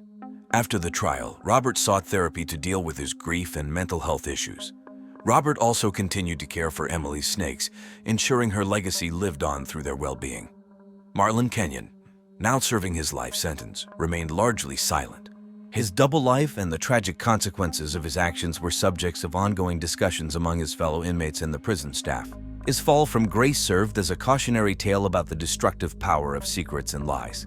Emily Kenyon's tragic death had a profound impact on everyone involved. While justice was served, the pain of her loss lingered. The community's efforts to honor her memory and support each other highlighted the resilience and strength that emerged in the wake of such a devastating event. Our story begins with Dave Markerson, a 58-year-old financial analyst living in Fishers, Indiana. Dave was a hardworking man known for his smart mind and calm demeanor. He lived with his second wife, Vivi, and had 2 adult children from his first marriage, Jason and Lana. Dave was well respected in his community and had a stable job that he loved. Dave graduated from Indiana University with a degree in finance. He had a successful career working for a well-known financial firm in Indianapolis. Despite his busy work schedule, Dave always made time for his family. He enjoyed playing chess with his friends at the local chess club and reading mystery novels by authors like Agatha Christie and Arthur Conan Doyle. His favorite book was The Hound of the Baskervilles. Dave's personality was warm and kind. He was always there to help his friends and family. His children, Jason and Lana, loved him dearly. Jason, 25, was trying to find his way in the world and had a complicated relationship with his father. Lana, 24, admired her father and often saw his advice for her event-planning business. In the days before his death, Dave was excited about the upcoming Christmas holiday. He looked forward to spending time with his family and had already bought gifts for everyone. Dave's favorite part of the holiday season was decorating the Christmas tree and watching classic Christmas movies like It's a Wonderful Life and Die Hard. He enjoyed the festive atmosphere and loved seeing the joy on his family's faces. On December 20, 2007, Dave was planning to attend a Christmas party of his office. He was in good spirits and had even picked out a special tie with Santa Claus on it. Dave's last few days were filled with joy and anticipation as he made plans to celebrate Christmas with his loved ones. Dave's friends and colleagues remember him as a dedicated and generous person. His sudden death shocked everyone who knew him. The news of his passing was covered by the local media, and many people in the community mourned his loss. Dave's life seemed perfect on the outside, but he was unaware of the dark secrets that would soon come to light. On the morning of December 21, 2007, it was a cold and cloudy day in Fishers, Indiana. Snowflakes gently fell from the sky, covering the ground in the light dusting of white. Inside the Marcherson home, the Christmas decorations sparkled with festive lights, and a soft holiday tune played on the radio. Lana Marcherson, Dave's 24-year-old daughter, woke up early. She planned to finish some work for her event-planning business before meeting a friend for lunch at the local Applebee's. As she walked down the stairs, she noticed that her father, Dave, wasn't up yet. It was unusual because Dave was always an early riser. Concerned, Lana went to the living room, where she found her father lying on the couch. At first, she thought he was asleep. She called out to him softly, "Dad, it's time to wake up." But Dave didn't move. Lana approached him and gently shook his shoulder. When he still didn't respond, she noticed his skin was cold to the touch. Panic began to set in. Lana's heart raced as she checked for a pulse, but there was none. Overwhelmed with fear and confusion, she called 911. "My dad is not breathing. I think he's dead," she cried, her voice trembling. The dispatcher assured her that help was on the way. Within minutes, emergency responders arrived at the scene. The paramedics confirmed that Dave was dead. Lana was in shock and disbelief, tears streaming down her face. She couldn't understand how her father, who had been healthy and happy just the day before, could be gone. Detective Billy Pestian, a seasoned investigator with the Fishers Police Department, was called to the scene. He observed the living room, noting the cozy, festive setting. Dave's body was lying peacefully on the couch with no visible signs of trauma. At first glance, it appeared to be a natural death. The news of Dave's sudden passing quickly spread through the community. Friends and neighbors gathered outside the Marcherson home. whispering in hushed tones. The local news station, WTHR Channel 13, reported on Dave's death, highlighting his contributions to the community and his loving family. Lana's discovery of her father's body was a heartbreaking moment that left her in a state of shock. She couldn't comprehend the loss and kept replaying the events in her mind. The once joyful holiday season had turned into a time of mourning and sorrow for the Marcherson family. On December 21, 2007, Detective Billy Pestian arrived promptly at the Marcherson home after receiving the emergency call. It was a cold and cloudy morning with a light dusting of snow on the ground. Detective Pestian was known for his meticulous attention to detail and calm demeanor. The living room was decorated with festive Christmas lights and a beautifully adorned tree. The scene seemed peaceful, but Detective Pestian sensed something was off. Dave Marcherson's body lay on the couch, appearing as if he had peacefully fallen asleep. There were no signs of a struggle or any visible injuries. The first responders were already there, and the paramedics had confirmed Dave's death. Detective Pestian began his investigation by carefully examining the room. He noticed a teacup on the coffee table next to Dave, which seemed out of place given the circumstances. He instructed the forensic team to collect the teacup and any other potential evidence for further analysis. Detective Pestian then turned his attention to Lana, who was still in shock and being comforted by a neighbor. He gently asked her about the events leading up to the discovery of her father's body. Lana explained that she had found him that morning and immediately called 911. She mentioned that Dave had seemed perfectly fine the night before and had even been looking forward to the office Christmas party. As the investigation continued, Detective Pestian called in the coroner to conduct a preliminary examination of Dave's body. The coroner, Dr. Susan Mancoro, was an experienced professional known for her thoroughness. She noted that while there were no external injuries, Dave's skin had an unusual discoloration. Dr. Taylor suspected poisoning and took samples for toxicology testing. As the day progressed, Detective Pestian received a call from the lab. The preliminary toxicology report indicated the presence of a rare toxin in Dave's system, confirming Dr. Mancoro's suspicion. This discovery changed the course of the investigation, turning it from a potential natural death to a suspected homicide. The first suspect in the case was Vivi Marcherson Greaves, Dave's 19-year-old second wife. Vivi was known for her charm and sociable nature. She worked as an event planner and was well-liked in her community. Vivi often organized memorable events and was known for her attention to detail. However, beneath her friendly exterior, Vivi had a complicated personal life. Detective Billy Pestian and his team arrived at Vivi's office, a local event planning business in Fishers, Indiana. The office was decorated for the holidays with bright lights and festive decorations. Vivi greeted them with a warm smile, but the detectives noticed a hint of nervousness in her eyes. They asked her to come to the station for questioning. At the police station, Detective Pestian began the interrogation. Vivi seemed calm but cautious. She explained that she had spent the previous evening at home with Dave, watching Hallmark movies and enjoying a quiet night in. When asked about her relationship with Dave, Vivi described it as loving and supportive. However, Detective Pestian pressed further, mentioning rumors of an affair between Vivi and her stepson, Jason. Vivi's demeanor changed slightly. She denied any romantic involvement with Jason, insisting they were just close due to their shared love for event planning. Despite her calm exterior, Vivi's answers were often vague and evasive. The detectives knew they needed more concrete evidence. As the questioning continued, Detective Pestian asked Vivi about the teacup found next to Dave's body. Vivi hesitated before explaining that it was part of their nightly routine for Dave to drink tea before bed. She insisted that she had no idea how the toxin could have gotten into the tea. Her answers seemed rehearsed, and Detective Pestian noted her increasing nervousness. The motive for Vivi was becoming clearer. If she was indeed having an affair with Jason, Dave's death could free her from a loveless marriage and allow her to be with Jason openly. The detectives also discovered financial records showing that Dave had a substantial life insurance policy, with Vivi as the beneficiary. Despite Vivi's calm demeanor, her vague answers and potential motives made her a prime suspect. Detective Pestian knew they needed more evidence to either confirm or rule out her involvement in Dave's death. The investigation into Vivi Marcherson Greaves was just beginning, and the detectives were determined to uncover the truth behind the murder. As the detectives continued their investigation, they knew they had to dig deeper into Vivi's personal life and her relationship with Jason. The next steps would involve interviewing more people and looking for any inconsistencies in Vivi's story. The truth was out there, and Detective Pestian and his team were committed to finding it. The second suspect in the case was Jason Marcherson, Dave's 25-year-old son. Jason was known for his sharp mind and resourcefulness.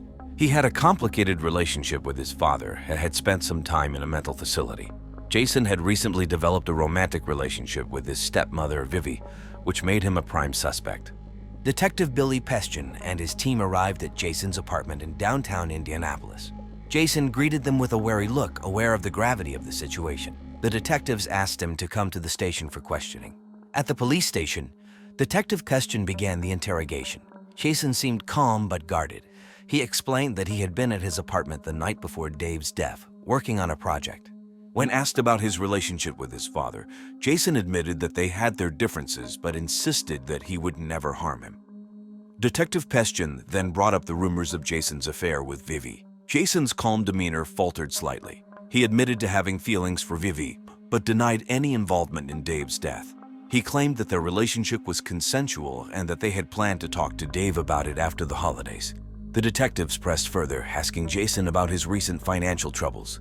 Jason revealed that he had been struggling with an addiction to marijuana and had been borrowing money from his father to support his habit. He also admitted that he had been blackmailing Vivi for money, threatening to expose their affair if she didn't pay him. The motive for Jason was becoming clearer. If Dave were out of the picture, Jason could potentially gain access to more money and continue his relationship with Vivi without fear of exposure. The detectives also discovered that Jason had recently purchased a large quantity of the rare toxin found in Dave's system. Despite his calm exterior, Jason's admissions and potential motives made him a prime suspect. Detective Pestian knew they needed more evidence to either confirm or rule out his involvement in Dave's death. The investigation into Jason Marcherson was just beginning, and the detectives were determined to uncover the truth. As the detectives continued their investigation, they knew they had to dig deeper into Jason's personal life and his relationship with Vivi. The next steps would involve interviewing more people and looking for any inconsistencies in Jason's story. The truth was out there, and Detective Pestian and his team were committed to finding it. The detectives left no stone unturned, ensuring that every detail was examined and every lead followed. They were determined to bring justice for Dave Marcherson and uncover the true story behind his tragic death. On December 23, 2007, just 2 days before Christmas, the weather in Fishers, Indiana, was cold and overcast. Detective Billy Pestian received a call that would change the course of the investigation. New evidence had been found in Dave Marcherson's home. The discovery provided a crucial breakthrough in the case. Earlier that morning, a neighbor had noticed something unusual while walking her dog. She saw an envelope sticking out from under a flower pot on the Marchersons' porch. Curious, she picked it up and saw that it was addressed to Detective Pestian. The neighbor immediately called the police, and Detective Pestian rushed to the scene. The envelope contained a letter and a small vial. The letter was unsigned but provided detailed information about the rare toxin found in Dave's system.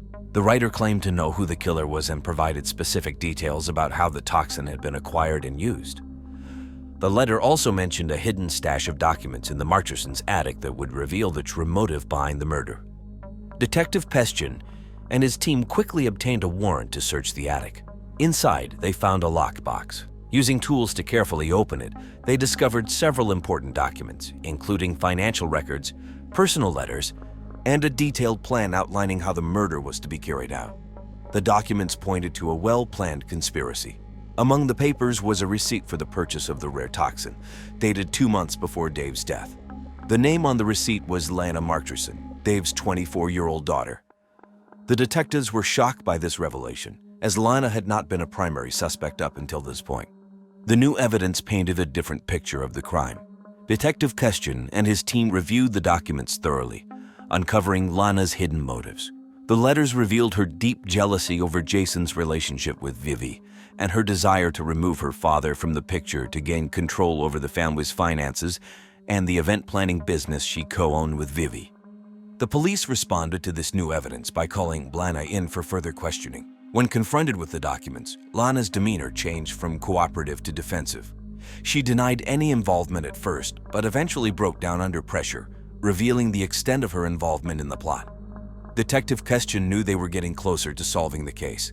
The new evidence provided a clear motive and linked Lana directly to the crime. The police continued to gather more information, determined to bring justice to Dave Markterson's tragic death. The third suspect in the case was Lana Markterson, Dave's 24-year-old daughter. Lana was a pragmatic and ambitious young woman who co-owned an event planning business with Vivi. She was known for her hard work and dedication, and she was fiercely loyal to Vivi. However, her jealousy and complex emotions added a layer of intrigue to the case. On December 24, 2007, Detective Billy Pestian and his team called Lana in for further questioning. It was Christmas Eve, and the weather outside was cold with a light snow falling. The festive decorations at the police station stood in stark contrast to the serious atmosphere of the interrogation room. Lana arrived at the station, visibly nervous but trying to maintain her composure. Detective Pestian began the interrogation by asking Lana about her relationship with her father. Lana described her father as loving and supportive, but admitted they have their differences, especially regarding the family business and her personal life. When Detective Pestian brought up the newly discovered documents, Lana's demeanor shifted. She became defensive, denying any involvement in her father's death. However, the detectives presented her with the receipt for the rare toxin, which bore her name. The evidence was overwhelming, and Lana's story began to unravel. Lana eventually confessed to her part in the plot. She admitted to feeling jealous of her brother Jason's relationship with Vivi and her father's control over the family's finances. Lana saw an opportunity to gain control over the business and her father's estate by eliminating it. She had supplied Vivi with the rare toxin, encouraging her to use it to poison Dave. The detectives were stunned by Lana's cold and calculated confession. She revealed how she had manipulated both Vivi and Jason to achieve her goals. Her jealousy and ambition had driven her to commit a heinous crime, betraying her own family in the process. Lana's motive became clear. She wanted to remove her father from the picture to gain financial control and to keep Vivi for herself. Her unrequited love for Vivi and jealousy of Jason's relationship with her fueled her actions. Lana's confession provided the final piece of the puzzle, linking her directly to the crime and revealing her as the true mastermind behind the murder. Detective Pestian and his team were now confident they had uncovered the full extent of the plot. Lana's detailed confession, along with the physical evidence, provided a clear picture of her involvement. The investigation into Lana Markterson revealed a chilling tale of jealousy, manipulation, and betrayal, bringing them closer to solving the tragic case. On December 25, 2007, the weather in Fishers, Indiana was cold and snowy. It was Christmas morning, and the town was quiet. Detective Billy Pestian and his team had gathered enough evidence to identify the murderer. The killer was Vivi Markterson, Dave's 19-year-old wife. Her motives were a mix of desperation to escape her loveless marriage and a desire to be with her stepson, Jason. Vivi's plan was meticulously crafted. She had purchased a rare toxin with the help of Lana, Dave's daughter. Vivi then mixed the poison into Dave's favorite evening tea. The poison caused a slow and painful death, which initially appeared natural due to its subtle symptoms. Vivi thought she had planned the perfect crime, but the evidence told a different story. Detective Pestian reviewed the evidence one last time before heading to the Markterson home to make the arrest. Vivi had become the primary suspect after Lana's confession. The detailed plan found in the attic, the toxicology report, and the receipt for the rare toxin all pointed to Vivi's involvement. The detectives were ready to bring her to justice. As Detective Pestian and his team approached the Markterson home, they saw the festive Christmas lights twinkling. Despite the holiday cheer, the atmosphere was tense. The detectives knocked on the door, and Vivi answered, her face showing a mix of surprise and fear. "Vivi Markterson, you are under arrest for the murder of Dave Markterson," Detective Pestian announced. Vivi was shocked, but quickly composed herself. She was handcuffed and led to the police car, her neighbors watching in disbelief. At the police station, Vivi was questioned again. This time, with all the evidence laid out before her, she broke down and confessed. She admitted to poisoning Dave to be with Jason and escape her unhappy marriage. She also revealed that Jason had been blackmailing her for money to support his drug addiction. Feeling trapped and betrayed, Vivi had hoped that confessing might bring her some leniency. The reaction from Dave's family was a mix of relief and sorrow. His children, Jason and Lana, were devastated by the betrayal and loss. The neighbors and friends who had known the Marktersons were shocked to learn the truth. The small town of Fishers, Indiana, was rocked by the news of the murder and the dark secrets that had come to light. Vivi's arrest brought a sense of closure to the investigation. Detective Pestian and his team had worked tirelessly to uncover the truth. The case was a stark reminder of how jealousy and desperation could lead to tragic consequences. As Vivi was taken away, the town began to heal, knowing that justice had been served. The trial of Vivi Marterson began on February 10, 2008, in Fishers, Indiana. The courtroom was filled with reporters, family members, and curious locals. The weather was cold and snowy, reflecting the somber mood inside. The prosecutor, Malia Jacobs-Chan, a 45-year-old seasoned attorney known for her determination and sharp wit, presented the case against Vivi. Malia Jacobs-Chan laid out the evidence methodically, explaining how Vivi had purchased the rare toxin with the help of Lana and used it to poison her husband, Dave. She described the financial and romantic motives, highlighting Vivi's desperation to escape her marriage and be with Jason. Jacobs called several witnesses, including Detective Billy Pestian, who detailed the investigation and the evidence found. The defense attorney, Mickey Mouse Brown, a 50-year-old with a reputation for defending tough cases, argued that Vivi was coerced by Jason and Lana. He painted Vivi as a victim of manipulation, desperate and frightened. Brown tried to cast doubt on the prosecution's timeline and motives, suggesting that Jason and Lana were the real masterminds. The courtroom was tense as the trial unfolded. Dave's family sat in the front row, their faces a mix of sadness and anger. They listened intently as both sides presented their arguments. The jury was visibly affected by the emotional testimonies and the detailed evidence. After several days of deliberation, the jury found Vivi Marterson guilty of first-degree murder. The verdict was announced on February 20, 2008. Vivi showed little emotion as the verdict was read, but her pale face and trembling hands revealed her fear. The judge sentenced Vivi to life in prison without the possibility of parole. The sentence brought a sense of justice to Dave's family, though the pain of losing him remained. The impact of the trial and verdict rippled through the community. Dave's children, Jason and Lana, were deeply affected. Jason, already struggling with his drug addiction, found it hard to cope with the guilt and shame. Lana, despite her involvement, expressed remorse and cooperated with the authorities, which resulted in a lesser charge and a reduced sentence. The trial's conclusion marked the end of a tragic chapter for the Marterson family. The small town of Fishers, Indiana, was left to grapple with the shocking events and the dark secrets that had come to light. The case was widely covered in the media, with news outlets and local stations providing extensive coverage of the trial and its aftermath. In the end, justice was served, but the scars left behind would take a long time to heal. The Marterson family and the community of Fishers would forever remember the dark love triangle that led to Dave's tragic death. After the trial, life in Fishers, Indiana, slowly began to return to normal. However, for the Marterson family, the aftermath of the murder left deep scars. Dave Marterson's death and the trial of his wife, Vivi, had changed their lives forever. Jason Marterson, Dave's 25-year-old son, struggled the most.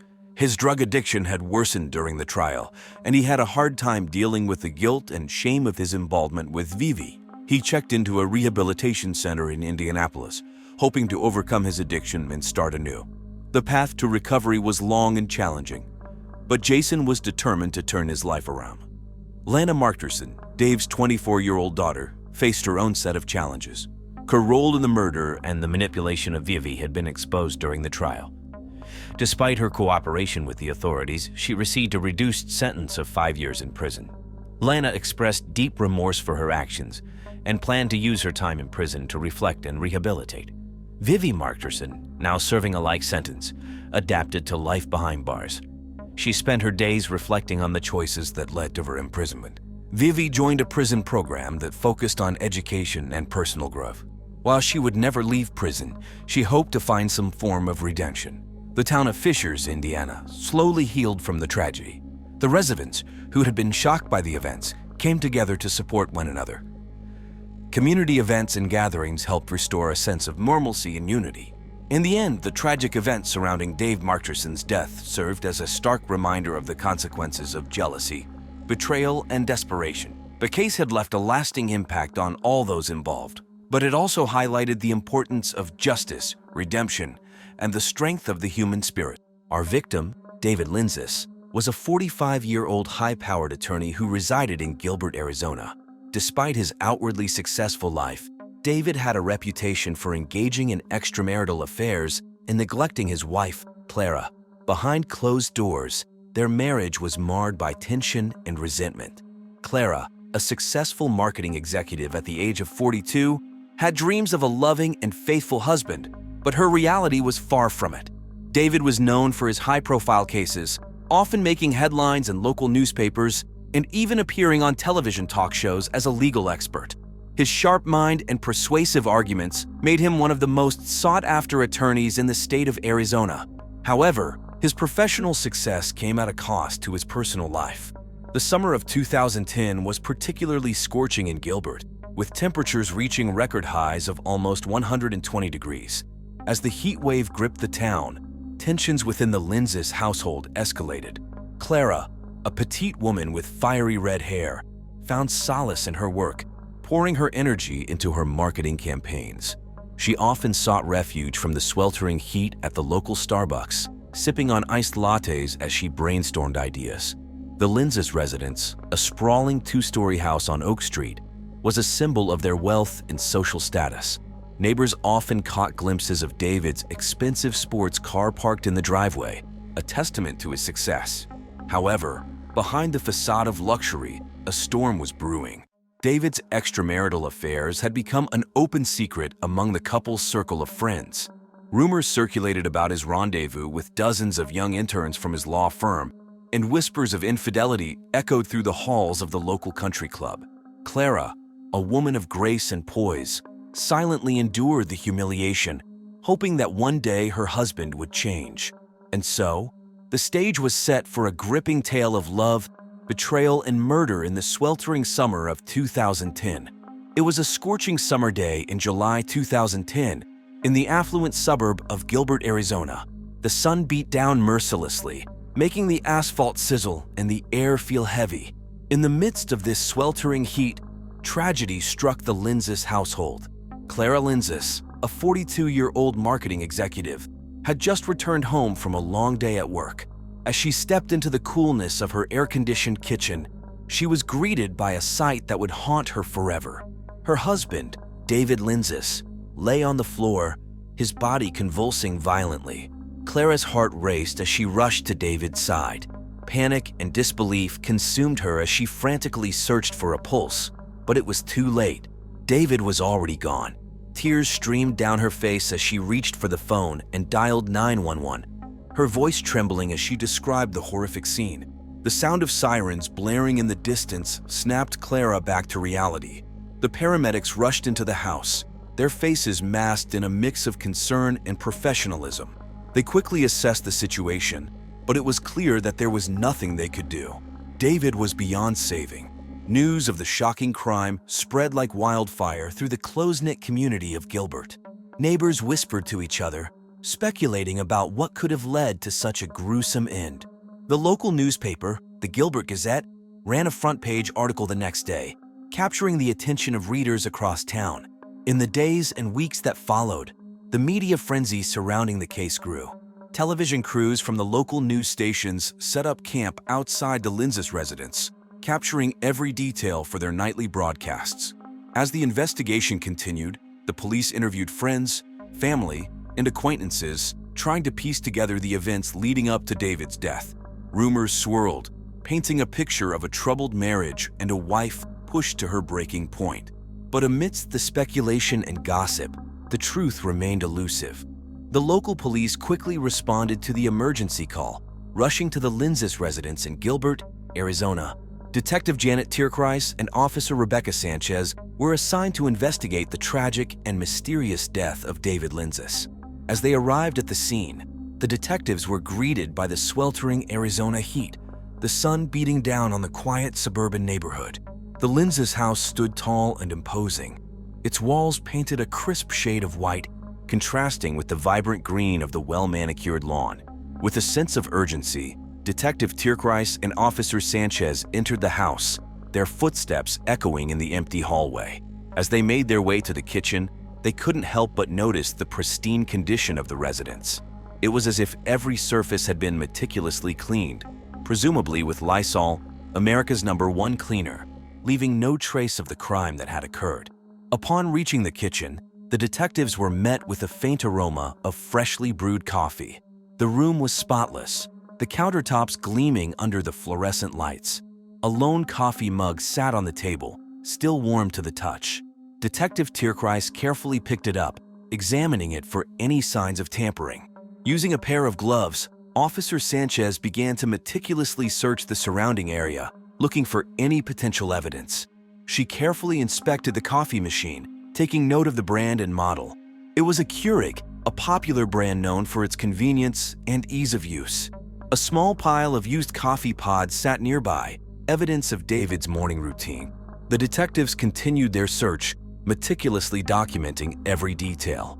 They examined the cabinets, the drawers, and even the trash bin, hoping to find any clue that could shed light on the mysterious circumstances surrounding David's death. But there was nothing. No fingerprints, no signs of struggle, no indication of how the poison had been introduced into the coffee. As the investigation continued, Detective Tierkreis and Officer Sanchez knew they had their work cut out for them. They would need to delve deeper into David's personal life, uncovering any secrets or motives that could explain the tragic events of that fateful day in July. The investigation into the death of David Linzis took a dramatic turn when his wife, Clara Linzis, emerged as the primary suspect. Clara, a woman of charm and charisma, had long harbored resentment towards her husband for his infidelity and neglect. The police wasted no time in interrogating Clara, hoping to uncover the truth behind David's demise. Clara, a 42-year-old marketing executive, was known for her impeccable style and grace. She had a reputation for being a strong and independent woman, but behind closed doors, her marriage to David was far from perfect. Neighbors often heard heated arguments coming from their home, and rumors of David's extramarital affairs had circulated within their social circle. The police, led by Detective Janet Tierkreis and Officer Rebecca Sanchez, meticulously questioned Clara, delving into her motives and emotions. Clara's responses were a mix of anger and calculated calmness, revealing glimpses of a woman pushed to her breaking point. During the interrogation, Clara recounted the events leading up to David's death. She claimed that on the day in question, she had prepared her husband's morning coffee as she always did. She mentioned that David had a habit of leaving his coffee unattended while he attended to work emails in their home office. Detective Tierkreis and Officer Sanchez carefully examined the crime scene, searching for any evidence that would either support or refute Clara's claims. The house showed no signs of forced entry, and the scene was eerily clean, as if someone had meticulously wiped away any traces of the crime. The investigators collected samples from the coffee machine, the cup, and the surrounding area, hoping to find any traces of cyanide. The media frenzy surrounding the case intensified, with news outlets reporting on every update and speculation. The Linzis residence became a hub of activity, with reporters and curious onlookers gathering outside. The case captivated true crime obsessives, drawing comparisons to other real-life crime dramas that had gripped the public's attention in the past. As the investigation into Clara Linzis continued, the police were determined to uncover the truth behind David's death. They meticulously analyzed every piece of evidence, leaving no stone unturned in their pursuit of justice. Dr. Dolly Leutner, a close friend of Clara's and a well-known scientist who studied harmful substances, found herself under intense scrutiny as the investigation unfolded. The police, armed with evidence and suspicions, turned their attention to Dr. Leutner, seeking to uncover the truth behind her relationship with the victim, David Linzis. Dr. Leutner, a middle-aged woman with short, silver hair and glasses, had been a trusted confidant of Clara for many years. She had always been there to offer advice and support, but now her loyalty was being called into question. The investigators discovered that Dr. Leutner had been involved in a secret decades-long affair with David, a fact that shocked Clara and added another layer of complexity to the case. As the police dug deeper, they found that Dr. Leutner had access to dangerous substances through her work as a toxicologist. Cyanide, the deadly poison that claimed David's life, was one of the substances she had knowledge of and could potentially acquire. The investigators began to wonder if Dr. Leutner had used her expertise and access to poison David. During her interrogation, Dr. Leutner revealed a startling revelation. She disclosed that her 3 children, who were believed to have been conceived through in vitro fertilization, IVF, were actually David's biological offspring, conceived through regular sex. This revelation sent shockwaves through the investigation as it raised questions about the extent of Dr. Leutner's involvement with David and the possible motives she may have had for harming him.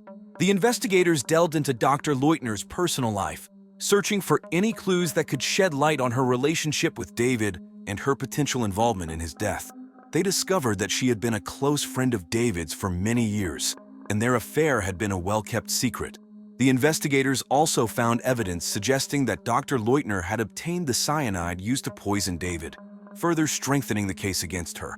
As the investigation continued, the media caught wind of the sensational story unfolding in the quiet suburb of Gilbert, Arizona.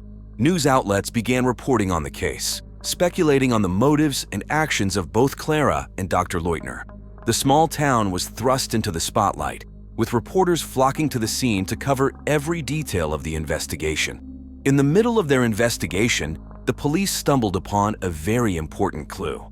It was a hot day, the kind that makes you feel like you're melting, the mercury reaching 118 degrees, when they found something buried in the Arizona soil.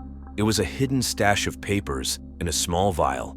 The papers were full of information that shed light on the complicated web of lies surrounding David's murder. The police were quick to react to this new discovery. They carefully examined the papers, which were covered in dirt and had started to crumble in the dry heat. The documents revealed a whole bunch of secrets that had been hidden away for a long time. One of the papers was a letter from David to his lawyer, discussing a secret offshore bank account. The police now had a lead to follow. They contacted the bank and requested information about any suspicious transactions that might be connected to David or his wife, Clara. Another document found was an email exchange between David and a mysterious person named X. The police were intrigued by this new lead and started digging deeper. They traced the IP address of the sender and found that it was from a computer in a coffee shop in Tucson, 120 miles away. The police immediately went to the coffee shop and asked the employees if they remembered anything unusual happening around the time of David's murder. One barista remembered a woman who seemed nervous and kept looking over her shoulder. She had ordered a cup of coffee to go and left in a hurry. The police now had a description of the woman and started searching for her. They looked through security camera footage from nearby stores and found a video of the woman getting into a car with a license plate that matched Clara's car. It seemed like Clara was involved in the murder after all.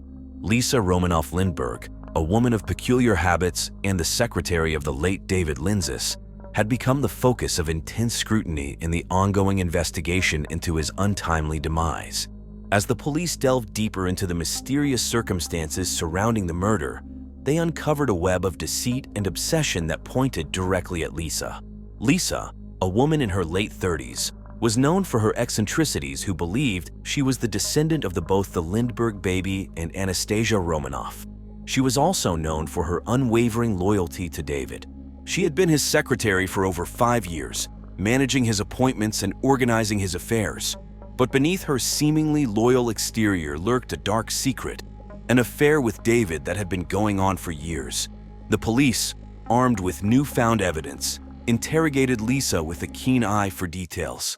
They discovered that Lisa's obsession with her own lineage had driven her to desperate measures. She believed that by eliminating Clara, David's wife, she could secure her own position in his life and fulfill her delusional fantasy of becoming the sole object of his affection.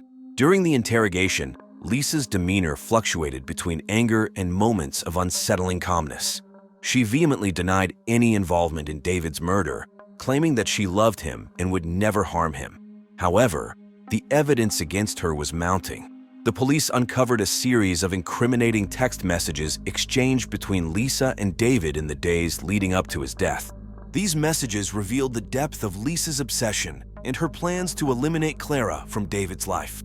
In a shocking turn of events, the police also uncovered a secret room in Lisa's apartment filled with photographs and newspaper clippings of Clara and David. The room resembled a shrine, with candles and handwritten notes expressing Lisa's twisted love for David. In a shocking turn of events, the police identified and arrested the person responsible for the murder of David Linzis, the high-powered attorney from Gilbert, Arizona. After an extensive investigation that spanned several months, the truth finally came to light, revealing a tale of betrayal and revenge. Clara Linzis, the wife of the victim, was revealed to be the true murderer. Clara, a 42-year-old marketing executive, had endured years of infidelity and neglect from her husband. Fueled by a potent mix of anger and a desire for liberation, Clara took matters into her own hands, putting an end to her husband's life. The police, led by Detective Janet Tierkreis and Officer Rebecca Sanchez, painstakingly pieced together the puzzle that led them to Clara's doorstep. Their investigation uncovered a hidden cache of incriminating documents buried beneath the scorching Arizona soil. These documents, along with a vial of cyanide, shed light on the intricate web of deceit surrounding David's murder. The arrest of Clara came as a shock to both her and the victim's family. Throughout the investigation, Clara had maintained a facade of calculated composure, but in the face of her own actions, her composure crumbled. The victim's family, torn between grief and relief, grappled with the knowledge that justice had been served. This case captivated the local community and garnered significant media attention. News outlets such as the Gilbert Gazette and the Arizona Daily Star covered the story extensively, highlighting the details of the investigation and the shocking revelation of Clara as the murderer. As the story of David Linzis' murder comes to a close, the community of Gilbert, Arizona, is left to reflect on the dark side of human nature. This chilling tale serves as a reminder that even in the most affluent suburbs, secrets and motivations can lead to unimaginable crimes. The trial that followed the shocking murder of David Linzis was a big event in Gilbert, Arizona. In July 2010, people from all over the town came to the courthouse to witness justice being served. The courtroom was filled with emotions as the prosecutor, Farrah Lee, presented a strong case against Clara Linzis, the wife of the victim. Farrah Lee told the jury that Clara had a motive for killing her husband. She explained how Clara had endured years of infidelity and neglect, and how that had driven her to take matters into her own hands. The prosecutor also showed evidence of premeditation, explaining how Clara had obtained the poison and carefully planned the murder. Clara's defense attorney, Michael "Mad Dog" Stevens, fought hard to cast doubt on the evidence and Clara's state of mind. He argued that Clara had been pushed to her breaking point and that her actions were a result of the years of mistreatment she had suffered. He called witnesses who testified to Clara's good character and her struggles in the marriage. Finally, after much deliberation, the jury reached a verdict. The courtroom fell silent as the foreperson stood up and pronounced Clara Linzis guilty of first-degree murder. Gasps filled the room, and Clara's family and friends wept at the news. The victim's family, although relieved that justice had been served, couldn't help but feel a sense of sadness for the loss of their loved one. Clara Linzis was sentenced to death for the murder of her husband, the judge. Taking into account the circumstances of the crime and Clara's lack of remorse, deemed the sentence appropriate. The courtroom emptied, and the news of the verdict spread throughout Gilbert. People discussed the trial over coffee at the local diner and debated whether the punishment fit the crime. In the end, the trial of Clara Linzis captivated the town of Gilbert in July 2010. It was a tragic and shocking case that left a lasting impact on the community. As the media covered the story, the town grappled with the question of whether justice had truly been served. In the aftermath of the trial, the lives of the people involved in the case took different paths.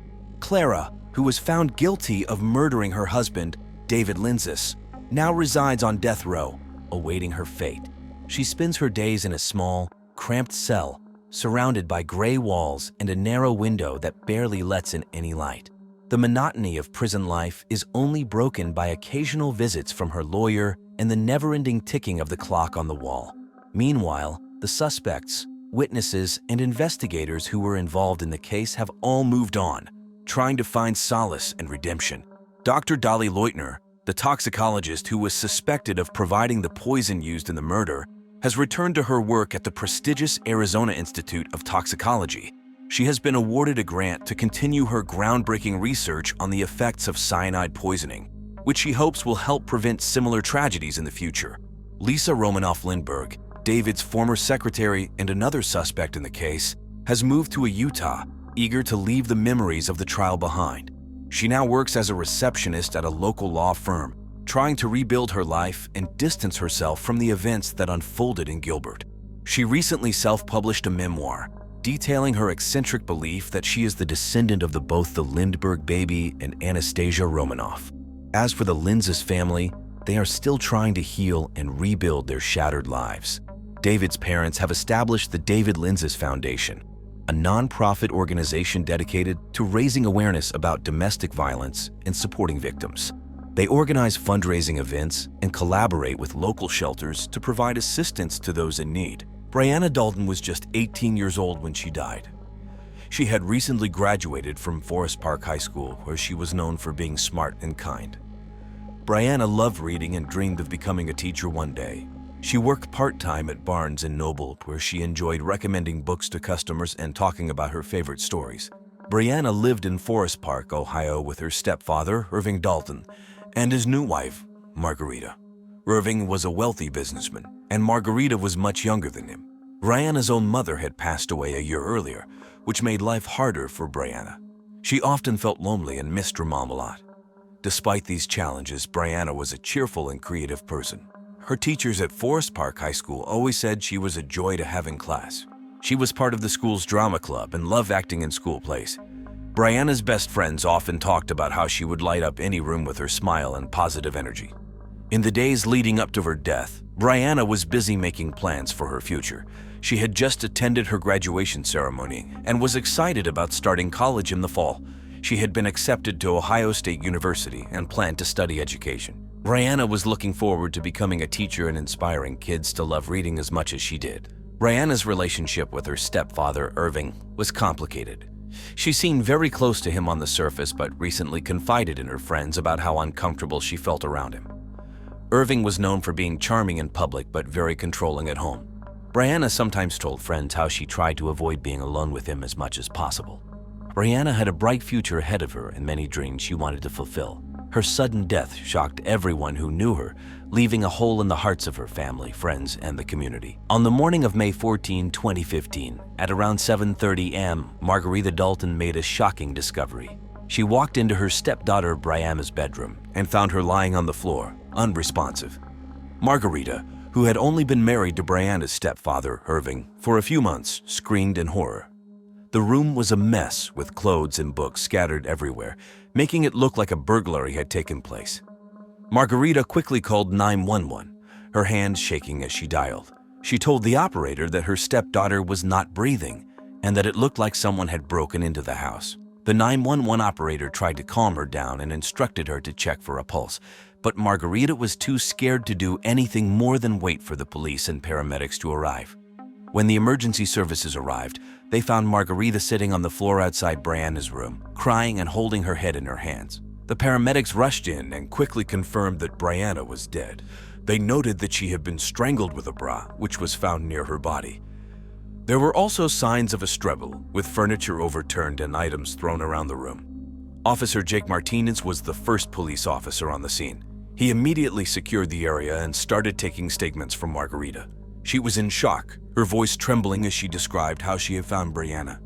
Margarita said she had been making breakfast when she realized Brianna had not come down yet. When she went to check on her, she found the terrible scene. As the news of Brianna's death spread, the local community was in shock. Friends and neighbors gathered outside the Dalton house, whispering in disbelief. The local news stations, like El Valdevigue Channel 5, quickly picked up the story, and soon, everyone in Forest Park knew about the tragic death of Brianna Dalton. The police arrived quickly at the Dalton house on the morning of May 14, 2015. Led by Detectives Ned in Luster and James Reed, the team wasted no time in securing the area and beginning their investigation. Both detectives were well known in Forest Park for their dedication and thoroughness. Detective Luster, calm and analytical, led the team with precision. Detective Reed, although emotional at the sight of Brianna's body, focused on gathering evidence. Brianna's bedroom was a chaotic scene. Clothes, books, and other items were scattered everywhere, indicating a struggle. The bed was unmade, and the furniture was overturned. Brianna lay on the floor, and it was clear she had been strangled with a bra, which was found near her body. The detectives noted the signs of a staged burglary, meant to cover up the true nature of the crime. The detectives began their work by photographing the entire room and documenting the evidence. They collected fingerprints from the furniture, door handles, and windows. They also took samples of fibers found on Brianna's body and clothing. Forensic experts were called in to assist, using advanced tools like luminol to detect any blood traces that were not visible to the naked eye. Detective Luster interviewed Margarita Dalton, who had found Brianna's body. Margarita was still in shock, her voice shaky as she recounted the events of the morning. She explained that she had gone to check on Brianna when she didn't come down for breakfast. Margarita said she and Irving had gone to bed around 11 p.m. and hadn't heard anything unusual. The detectives also spoke with Irving Dalton. He was calm but defensive, insisting he had been at a business meeting the night before and knew nothing about the crime. He claimed he had come home late and went straight to bed. Irving's demeanor raised suspicions, but the detectives knew they needed more evidence to confirm their theories.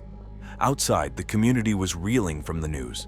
Neighbors gathered, watching as the police went in and out of the house. The local media, including WLWT Channel 5, reported on the crime, adding pressure on the police to solve the case quickly.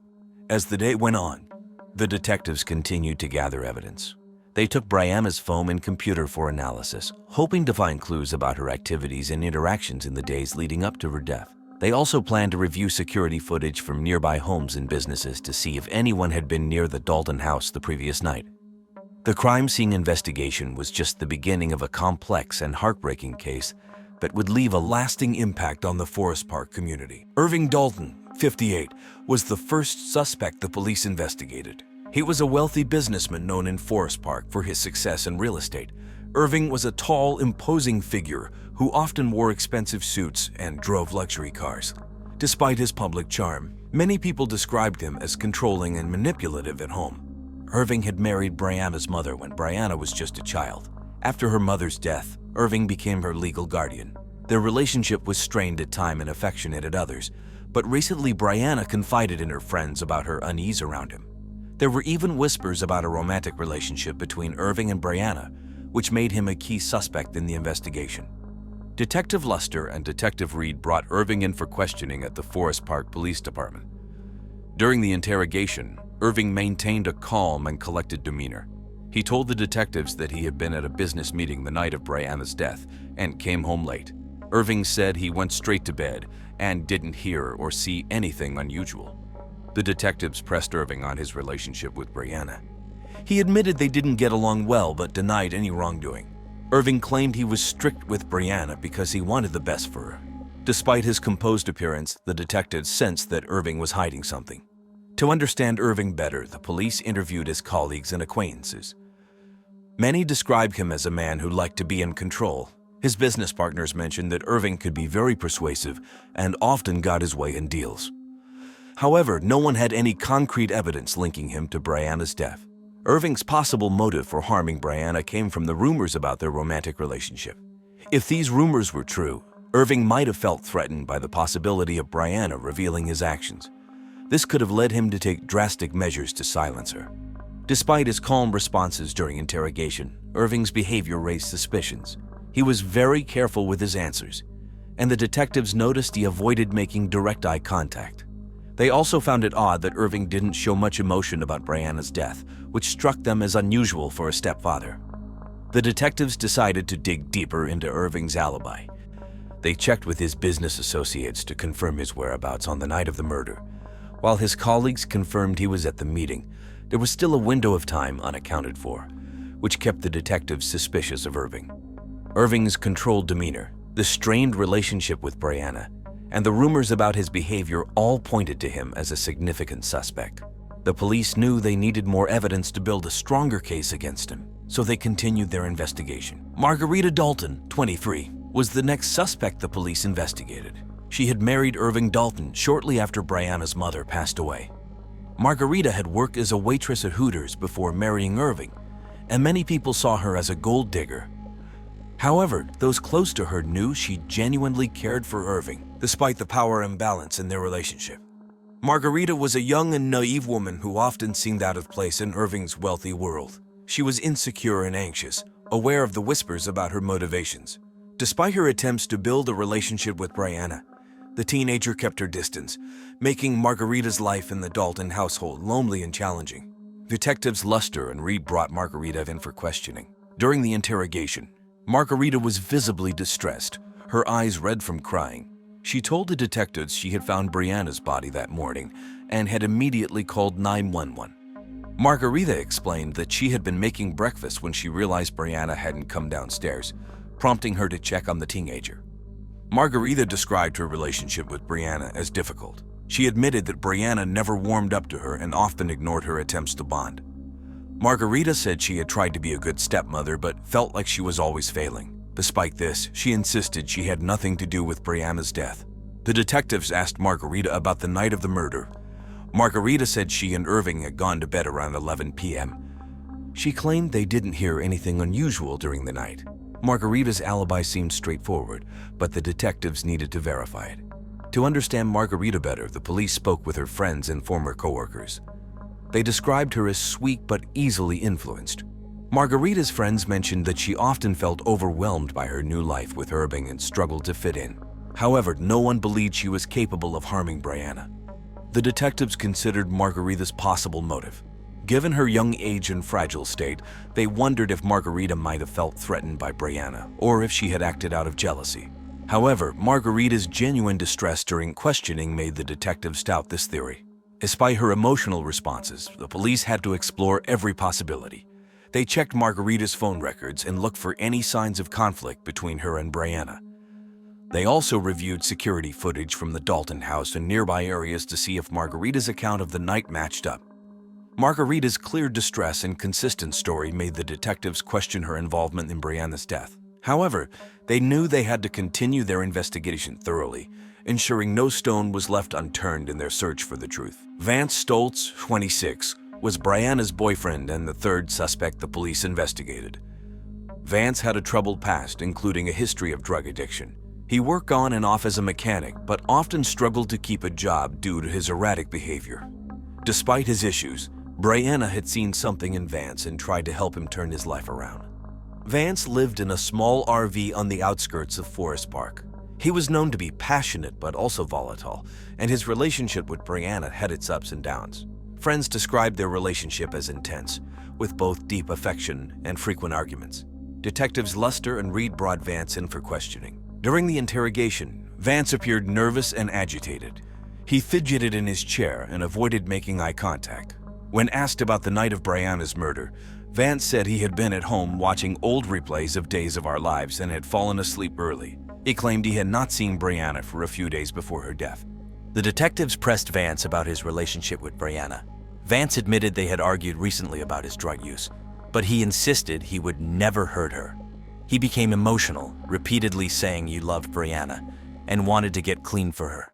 Despite his passionate responses, the detectives noticed inconsistencies in his story. To gather more information, the police spoke with Vance's neighbors. They mentioned hearing loud noises and shouting coming from his apartment on the night of the murder. One neighbor said she saw Vance leave his apartment around midnight and didn't see him return until the early hours of the morning. The detectives also reviewed Vance's phone records. They found several missed calls and text messages from Brianna on the night of her murder. The messages showed that Brianna was worried about Vance and wanted to check on him.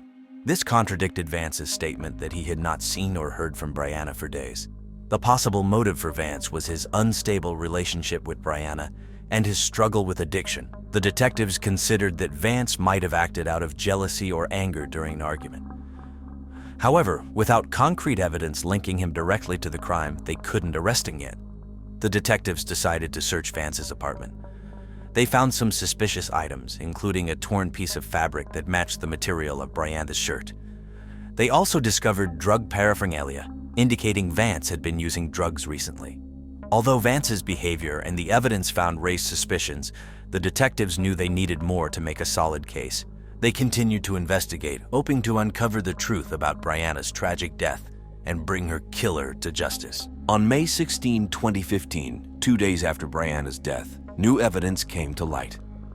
It was a rainy Saturday morning, and Detective Luster received a call from a local resident named Greg who lived a few houses down from the Dolphins, said he had found something suspicious in his backyard. Detective Luster and Detective Reed quickly drove to his house. He was waiting for them on his porch, holding an old worn-out shoe. He explained that he had found the shoe near his garbage bins that morning. The shoe looked out of place, and Greg thought it might be connected to the recent crime. The detectives took the shoe back to the station for further examination. They also asked Greg if he had seen anyone near his house on the night of the murder. Greg said he had been away on a business trip and had only returned that morning. He hadn't noticed anything unusual before he left. At the station, forensic experts examined the shoe. They found traces of mud and grass, which suggested it had been worn recently. More importantly, they discovered a small blood stain on the inside of the shoe. The shoe was a men's size 11, which matched the size of shoes Irving Dalton wore. The detectives also checked the shoe against the list of items taken from Brianna's room. They found that it didn't belong to anyone in the Dalton household, raising more questions about its origin. Excited by this breakthrough, the detectives decided to search the area around Greg's house more thoroughly. They hoped to find more clues that could lead them to the killer. As they combed through the neighborhood, they discovered a hidden path that led from Greg's backyard to the Daltons' house. The path was overgrown with weeds and hardly noticeable, but it could have been used by someone trying to avoid being seen. The detectives also reviewed the security footage from nearby houses again, focusing on the area around Greg's house. They noticed a shadowy figure moving along the path late at night, just hours before Brianna's body was found. The footage was grainy, but it was clear enough to show that someone had used the path recently. This new evidence gave the detectives a fresh lead. They decided to re-interview Irving Dalton, pressing him about the shoe and the hidden path. Irving continued to deny any involvement, but the detectives felt they were getting closer to uncovering the truth. With the discovery of the shoe and the hidden path, the investigation took a significant turn. The detectives were now more determined than ever to find Brianna's killer and bring justice to her grieving family and friends. On May 20, 2015, the breakthrough in Brianna Dalton's case came from an unexpected source. Detectives Luster and Reed received a call from the forensic lab. The blood stain found on the shoe matched Irving Dalton's DNA. This discovery was the crucial piece of evidence they needed. Irving Dalton, 58, was a wealthy real estate businessman known for his charm in public and his controlling nature in private. He had married Brianna's mother when Brianna was a child and became her legal guardian after her mother's death. Despite his public persona, whispers about his inappropriate behavior towards Brianna had persisted. Irving had killed Brianna to hide the fact that she was pregnant with his baby, a result of their secret affair. He feared the scandal and the potential legal repercussions would ruin his reputation and destroy his marriage to Margarita. On the night of May 13, 2015, Irving went to Brianna's room to confront her. The confrontation turned violent, and he strangled her with a bra. He then staged the scene to look like a burglary gone wrong. Armed with the new evidence, the detectives planned Irving's arrest carefully. On the morning of May 21, 2015, at 7:00 a.m., they arrived at the Dalton house. Irving answered the door, surprised to see the police. Detective Luster informed him he was under arrest for the murder of Brianna Dalton. Irving tried to remain calm, but his hands shook as they cuffed him and read him his rights. Irving's reaction to his arrest was a mix of shock and resignation. He didn't resist, but kept insisting he was innocent. However, the evidence was overwhelming. The shoe with his blood, the hidden path leading from Greg Thompson's yard to the Dalton house, and the inconsistencies in his alibi all pointed to his guilt. As the news of Irving's arrest spread, Brianna's friends and family were both relieved and devastated. Margarita was in disbelief, struggling to come to terms with the fact that her husband was a murderer. Brianna's friends expressed a mix of sorrow and anger, mourning the loss of their kind-hearted friend and the betrayal by someone who was supposed to protect her. The local community in Forest Park was shaken by the revelations. News outlets like WLWT Channel 5 covered the story extensively, and the case became a talking point on social media. People were shocked that someone so respected could commit such a heinous act. The arrest of Irving Dalton brought a sense of closure to the case, but it was clear that the road to justice for Brianna was just beginning. The detectives knew the trial would be a long and difficult process, but they were determined to see it through and ensure that Brianna's killer was held accountable. The trial of Irving Dalton began on August 10, 2015, drawing significant attention from the local community and media. The courtroom was packed with reporters from WLWT Channel 5 and other news outlets. Brianna's friends and family were present, hoping for justice. The prosecution was led by District Attorney Cole Era, a determined and experienced lawyer in his early 40s. Era presented a compelling case against Irving. He detailed the evidence, including the shoe with Irving's blood, the hidden path, and the inconsistencies in Irving's alibi. Era argued that Irving killed Brianna to hide the fact that she was pregnant with his baby, fearing the scandal would ruin his reputation and marriage. The defense attorney, Militia Bean Turner, was a skilled and persuasive lawyer in her late 30s. Turner argued that the evidence was circumstantial and that Irving was being unfairly targeted. She suggested that someone else, like Vance Stoltz, Brianna's troubled boyfriend, could have committed the crime. Turner emphasized Irving's reputation and success as a businessman, portraying him as a victim of false accusations. As the trial progressed, the emotional toll on Brianna's family and friends was evident. They listened to the details of her death and Irving's betrayal, struggling to hold back tears. Margarita Dalton, Irving's young wife, was a constant presence in the courtroom, looking pale and distraught. On December 5, 2015, after weeks of testimony and evidence, the jury reached a verdict. The courtroom was tense as the foreman read the decision. Guilty of first-degree murder, Irving showed little reaction, maintaining his stoic demeanor, while Brianna's family and friends expressed a mixture of relief and sorrow. The sentencing phase followed, and on December 12, 2015, the judge handed down a life sentence without the possibility of parole. District Attorney Era called the sentence just and necessary for the heinous crime Irving committed. Defense Attorney Turner expressed disappointment but respected the jury's decision. The verdict and sentencing had a profound impact on everyone involved. Brianna's family felt a sense of justice but also deep grief over their loss. Margarita Dalton was devastated, struggling to rebuild her life after discovering her husband's dark secret. Vance Stoltz, who had been a suspect, was relieved to be cleared but remained haunted by Brianna's death. The Forest Park community also felt the effects of the trial. People were shocked that someone as respected as Irving could commit such a crime. The case sparked conversations about trust, betrayal, and the importance of looking out for one another. The trial's conclusion marked the end of a long and painful journey for those who loved Brianna. While justice had been served, the memory of Brianna Dalton would always be a reminder of the tragic events that unfolded in May 2015. After the trial of Irving Dalton, life in Forest Park slowly began to return to normal, though the scars left by Brianna Dalton's tragic death would linger for years to come. For Brianna's family, the verdict brought a sense of closure, yet their grief remained palpable. Brianna's mother, who had passed away years before, was remembered fondly by neighbors who attended a memorial service at the local church. The family held a small gathering afterward, where they shared stories and memories of Brianna. Margarita Dalton, who had stood by Irving throughout the trial, struggled to come to terms with the reality of her husband's actions. She sought solace in her friends and church community, finding strength in their support.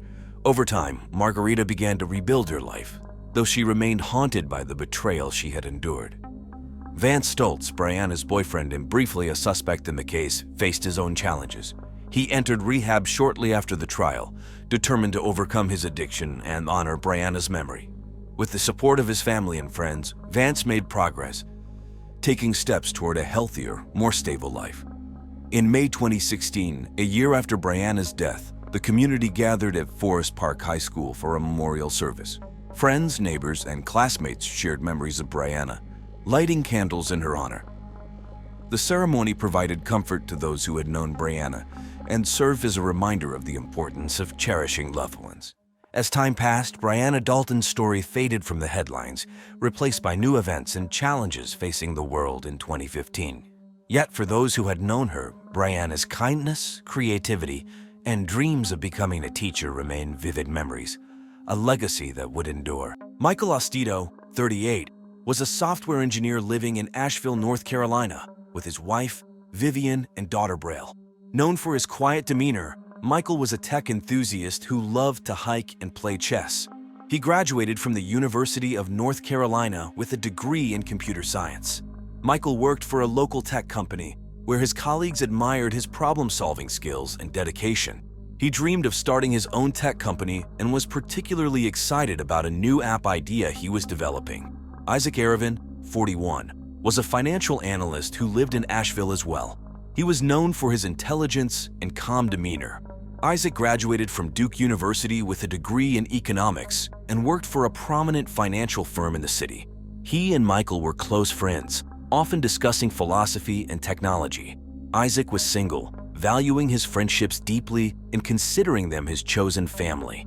He was respected at work for his thoughtful insights and steady presence.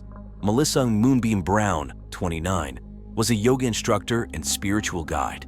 She lived a vibrant and unconventional lifestyle, deeply committed to exploring alternative relationships and spiritual practices.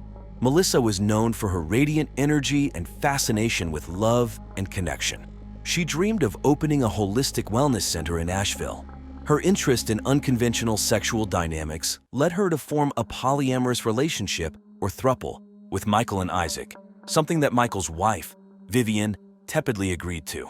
On March 17, 2012, the day before their deaths, Michael shared an article on Facebook about a financial seminar at the local community center. Melissa posted on Instagram, sharing her excitement about an upcoming retreat she was planning on goat yoga. The three of them checked into a Days Inn off the interstate, looking forward to a night of sexual escapades. Melissa was preparing spiritual activities, including yoga sessions and tantric meditations, to strengthen their bonds and enhance their sexual creativity. However, their plans were tragically cut short. Their lives were brutally ended in an unexpected and violent manner, leaving the community in shock. On the morning of March 18, 2012, at around 10 a.m., the weather was overcast and cool in Asheville, North Carolina. Diana Lopez, a housekeeper at the local Days Inn, was going about her usual routine. As she approached room 214, she knocked and called out, but there was no response.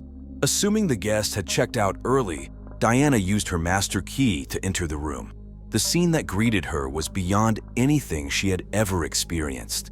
The bloodied corpses of Michael Ostito, Isaac Aravan, and Melissa Moonbeam Brown were lying naked in the bed, their faces disfigured and unrecognizable. In the bathroom, their limbs had been severed and stuffed into the toilet, creating an unbelievably horrific sight. Diana was initially frozen in shock, unable to comprehend the brutality of the scene before her. Diana quickly regained her composure and rushed out of the room to call 911.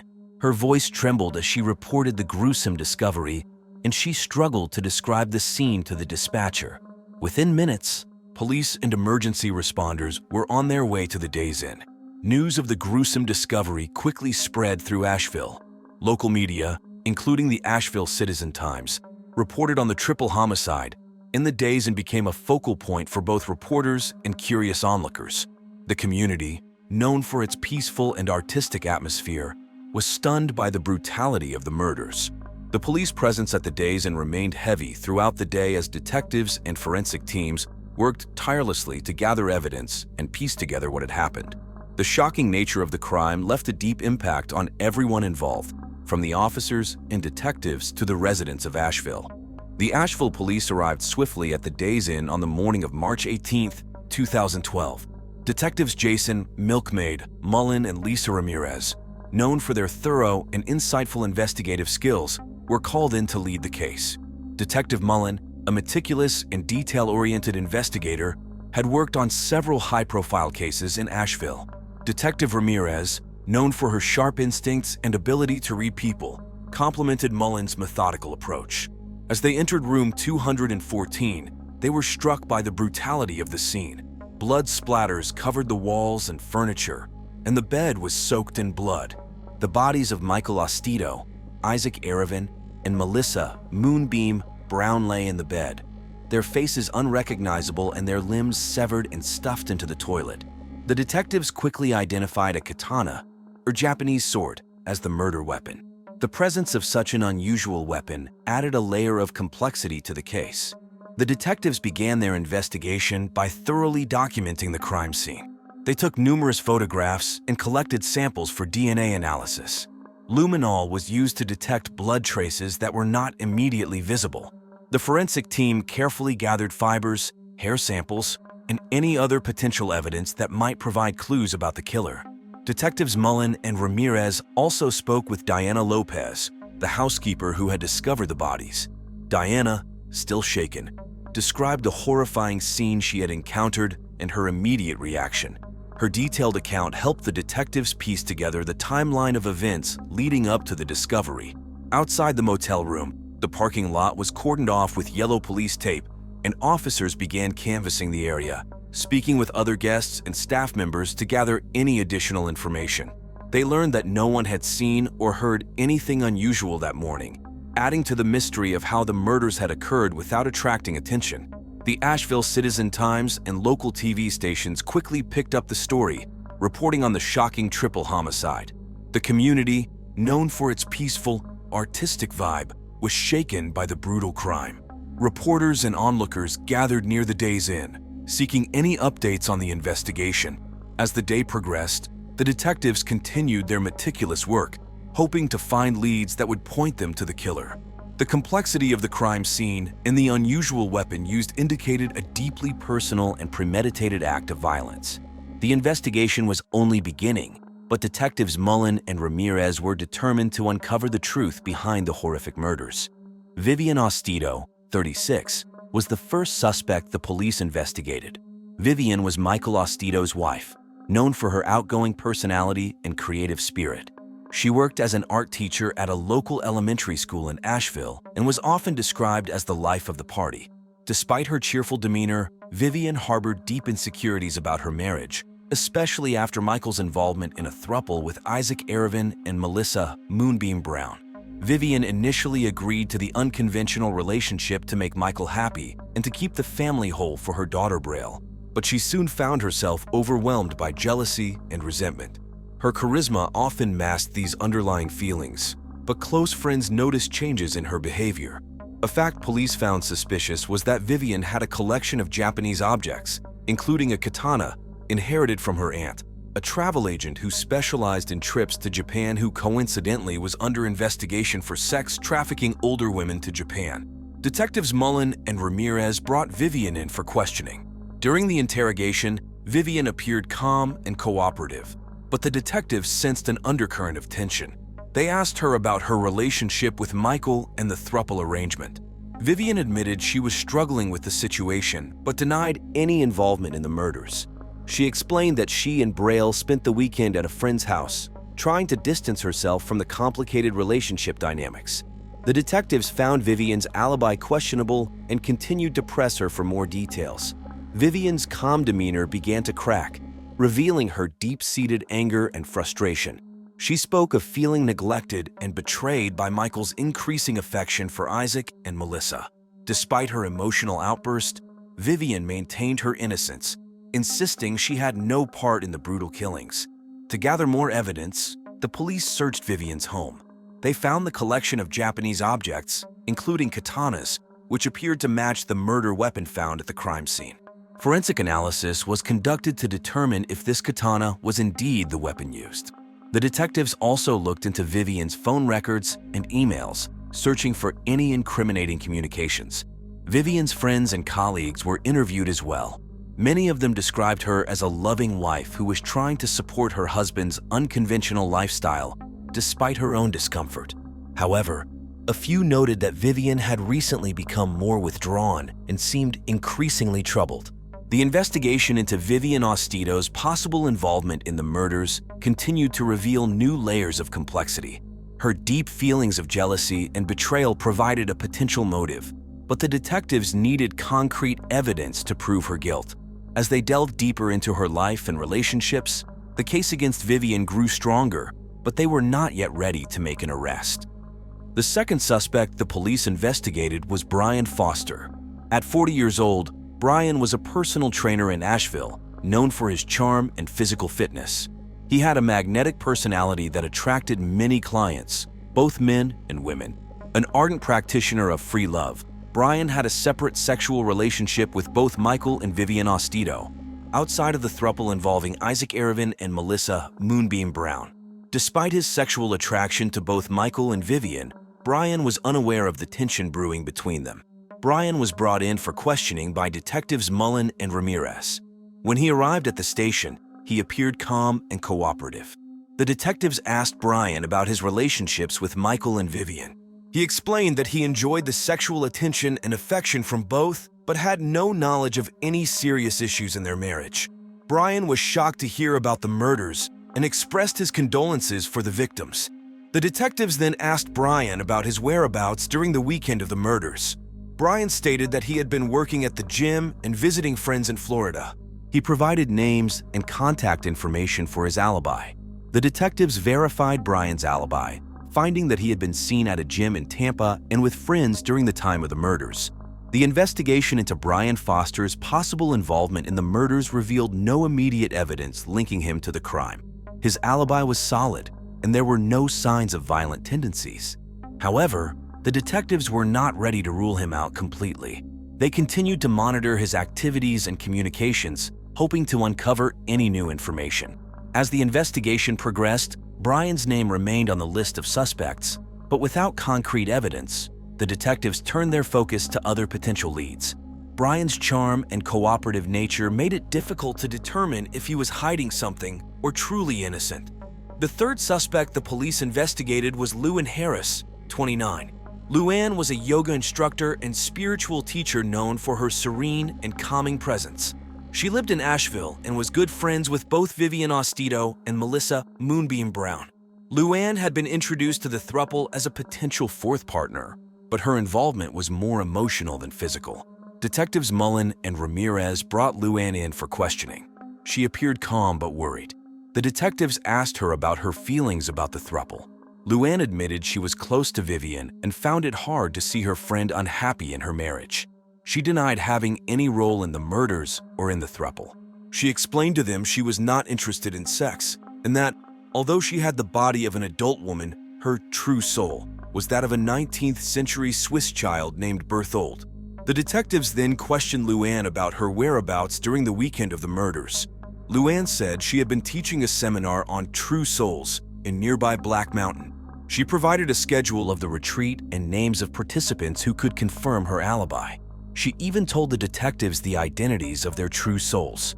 Detective Mullen was that of a Chinese girl named Lu Mei, and Detective Ramirez had the soul of an ancient Indian guru named Pandichi.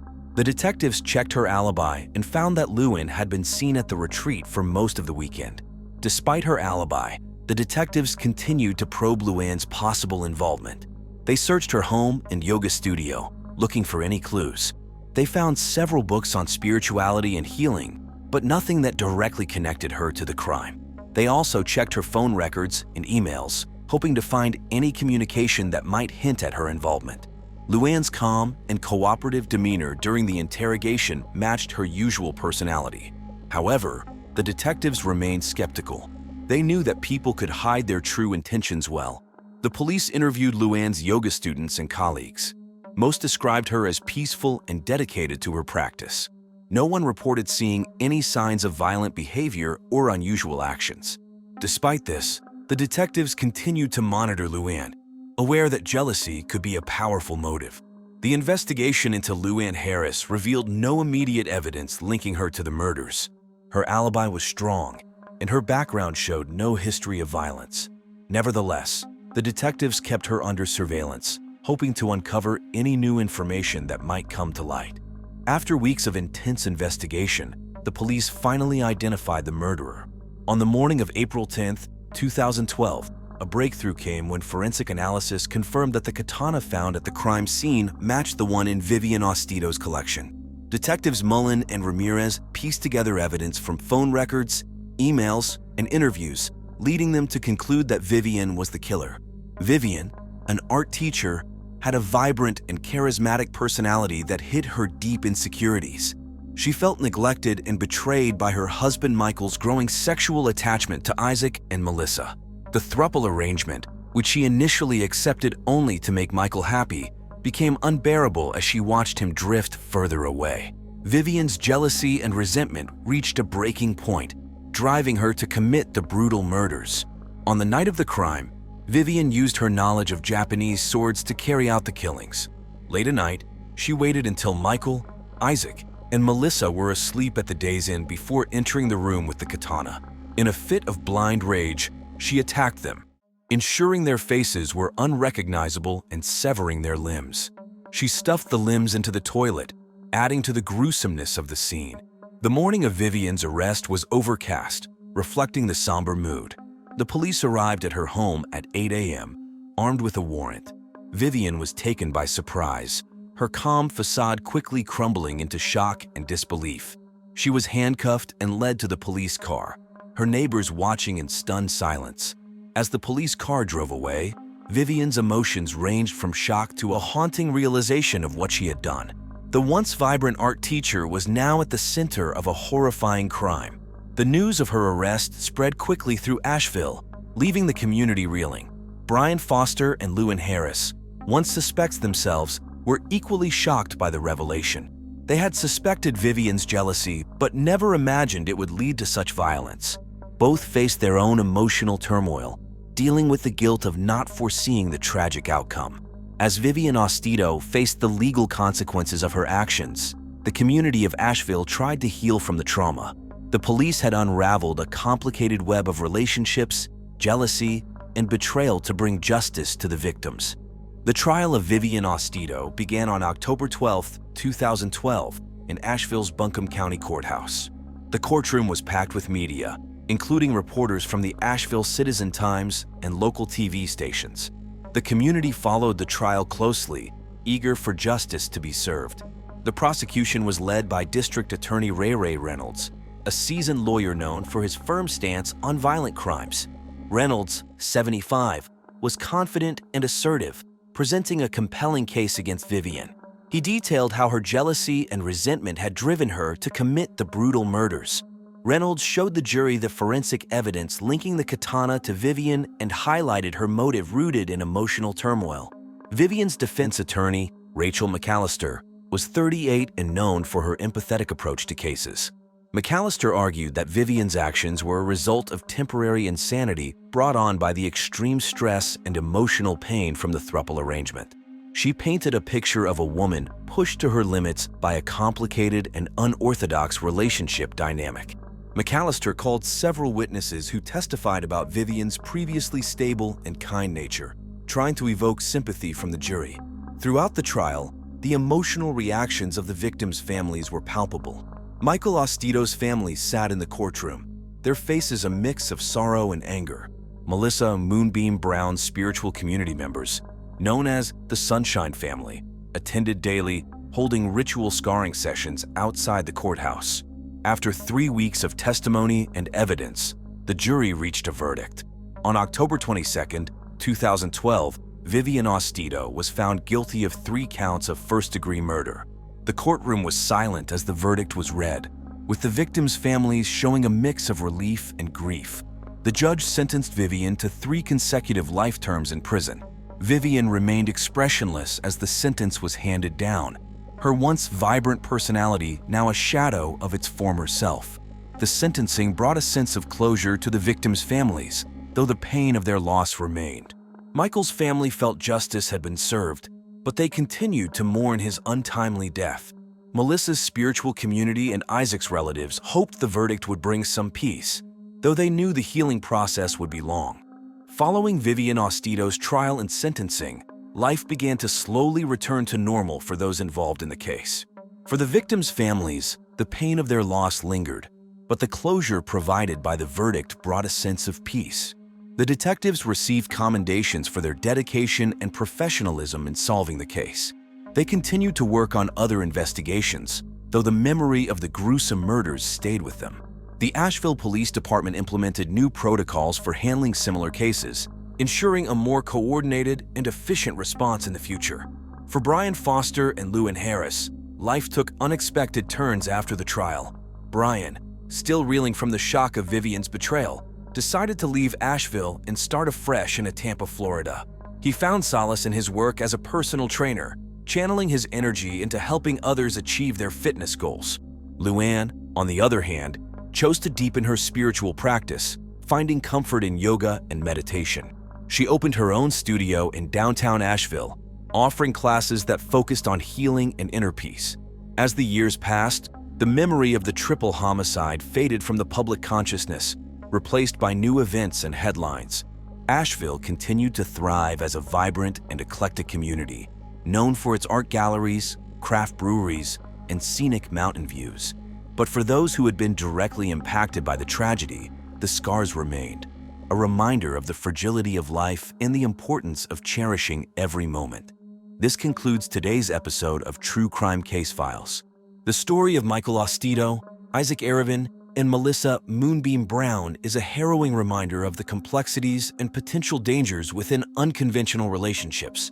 Behind closed doors, hidden tensions and unaddressed emotions can lead to devastating outcomes. Paula Kimley Ross was a 38-year-old nurse living in Toronto, Ontario. She worked at Toronto General Hospital, one of the largest and most well-known hospitals in the city. Paula was known for her compassion and dedication to her job. Her co-workers and patients appreciated her caring nature and exceptional skills. She was the kind of nurse who always went the extra mile to help others. Outside of work, Paula was outgoing and loved spending time with her friends and family. She had a passion for fishing and often went to Lake Ontario on weekends to relax and enjoy nature. Paula grew up in the nearby city of Waterloo and attended the University of Toronto, where she earned her nursing degree. She had a close relationship with her parents, Margaret and John Kinley, who still lived in the house where she grew up. Paula also had a younger brother, Michael, who worked as a teacher in a nearby school. They often had family dinners and spent holidays together. Her friends described her as bubbly and full of life, always ready to lend a helping hand or share a laugh. She was known for her love of coffee from Tim Hortons, often seen with a cup in hand during her shifts. Paula's personal life was complicated. Paula had a boyfriend named James Deacon. James was married, and their affair was filled with trust issues and frequent arguments.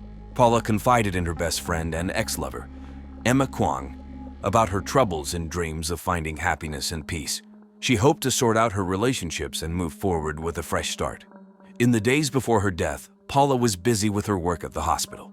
She was involved in a new project aimed at improving patient care and was excited about the positive changes it would bring. She spent her evenings chatting with Emma, planning a weekend fishing trip to clear her mind and find some peace. On the last day of her life, Paula had a long shift at the hospital, but still found time to call her mother and make plans for a family dinner the following week. On October 12, 2012, a chilly Friday morning, Toronto was waking up to a crisp autumn day. The leaves were turning shades of orange and red, and the air was cool. Paula's neighbor, Robert Chu, noticed that her apartment seemed unusually quiet. Robert, a retired postman, often saw Paula in the mornings, either heading to work or out for a jog. But for the past few days, he hadn't seen her at all. This worried him. Robert decided to check on Paula. He walked over to her apartment and knocked on the door, but there was no answer. He called out her name, but the apartment remained silent. Feeling uneasy, Robert tried the door and found it unlocked. He stepped inside and immediately sensed something was wrong. The apartment was eerily quiet, and a strange smell lingered in the air. As Robert walked through the hallway, he noticed the living room was in disarray. Furniture was overturned, and there were signs of a struggle. His heart raced as he moved towards the kitchen. That's when he saw Paula. She was lying on the floor, surrounded by a pool of blood. Her body was horribly mutilated, with her limbs missing and her throat slit so severely that she was almost beheaded. Overwhelmed with shock and fear, Robert stumbled backward and nearly fell. He fumbled for his phone and dialed 911, his hands shaking. When the operator answered, Robert's voice was trembling as he described the gruesome scene. The operator tried to calm him down and assured him that help was on the way. While waiting for the police, Robert stood outside Paula's apartment, staring blankly at the ground. He couldn't believe what he had just seen. A few minutes later, sirens wailed in the distance, growing louder as they approached. 2 police cars pulled up, followed by an ambulance. Officers quickly exited their vehicles and approached Robert, who directed them to Paula's apartment. The officers entered cautiously, guns drawn, and were met with the same horrific sight that had stunned Robert. They immediately secured the scene and called for additional backup, including homicide detectives and forensic experts. Paramedics arrived but quickly realized there was nothing they could do for Paula. The news of Paula's death spread quickly through the neighborhood and soon made headlines. Local media outlets, such as the Toronto Star and CP24, covered the shocking story. Neighbors gathered in small groups, talking in hushed tones about the brutal murder that had occurred in their quiet community. The police arrived quickly at Paula's apartment on the morning of October 12, 2012. Detective Zara Singh and her partner, Detective Mark Benson, were in charge of the investigation. Detective Singh, known for her sharp intuition and calm demeanor, led the team. Detective Benson, experienced and methodical, supported her every step of the way. The crime scene was horrifying. Paula's body was found in the kitchen, lying in a pool of blood. Her limbs were missing, and her throat was slit so deeply that she was almost beheaded. The living room showed signs of a violent struggle. Furniture was overturned, and items were scattered across the floor. Blood spatter patterns indicated a fierce fight had taken place. Detectives Singh and Benson examined the scene closely. They noted that the attack appeared personal, likely driven by intense anger or jealousy. The brutal nature of the wounds suggested a crime of passion. They knew they had to act quickly to find the killer. The forensic team arrived shortly after the detectives. They began by photographing the entire apartment, capturing every detail. They used luminol to detect any hidden bloodstains, which glowed under a special blue light. Fingerprint powder was dusted on surfaces to gather prints. The team also collected hair and fiber samples for further analysis. Detective Singh spoke to Robert Chu, Paula's neighbor who had found her body. He was still shaken, his voice trembling as he recounted the events of that morning. Robert described Paula as a friendly and caring neighbor, and he couldn't think of anyone who would want to harm her. While the forensic team worked inside, Detectives Singh and Benson canvassed the neighborhood. They spoke to other neighbors and nearby shop owners, asking if they had seen or heard anything unusual in the days leading up to the murder.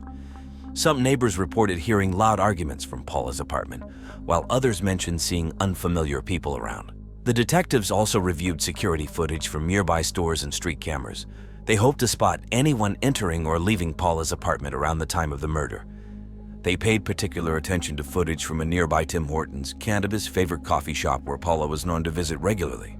As the day progressed, the evidence collected from the crime scene began to paint a clearer picture of the events that led to Paula's death. The detectives knew they had to follow every lead and piece together the puzzle to bring justice for Paula and her grieving family. The brutal and tragic nature of Paula's murder left a deep impact on the community. Local news outlets, including the Toronto Star and CBC News, provided continuous updates, and residents anxiously awaited news of the arrest. Detectives Singh and Benson remained determined to solve the case, knowing the killer was still out there. The first suspect the police investigated was James L. Deacon, 55, an IT specialist. James was known for his intelligence and meticulous nature. He worked long hours and was often described as introverted. He had been in a volatile relationship with Paula for several months. Their relationship was full of arguments and accusations of cheating. Friends and co-workers noticed James had become increasingly paranoid and possessive in the months leading up to Paula's murder. Detectives Zara Singh and Mark Benson brought James in for questioning on the afternoon of October 13, 2012. He looked tired and nervous. During the interrogation, James's emotions swung wildly. He was clearly distressed, sometimes showing anger and other times appearing deeply sad. He denied any involvement in Paula's death, claiming he was at work at the time of the murder. He provided his work schedule and contact information for his boss and colleagues, hoping to verify his alibi. But detectives asked James about his relationship with Paula. He admitted they had frequent fights, mostly about trust issues. James said Paula was suspicious of his interactions with other women and men. He confessed that their last argument had been particularly heated. Paula had accused him of cheating, and he had stormed out of her apartment. This was 2 days before her body was found. Detective Singh pressed James on his feelings towards Paula. He admitted he still had strong feelings for her, despite their problems. He also revealed that Paula had been thinking about ending their relationship, which made him very upset. This revelation raised suspicion about his possible motive. The police then searched James' apartment and car. They were looking for any evidence that could link him to the crime. The forensic team found several items of interest, including a set of knives in his kitchen. They took these knives to the lab to compare them with the wounds on Paula's body. They also took samples of fibers and hairs found in James's car.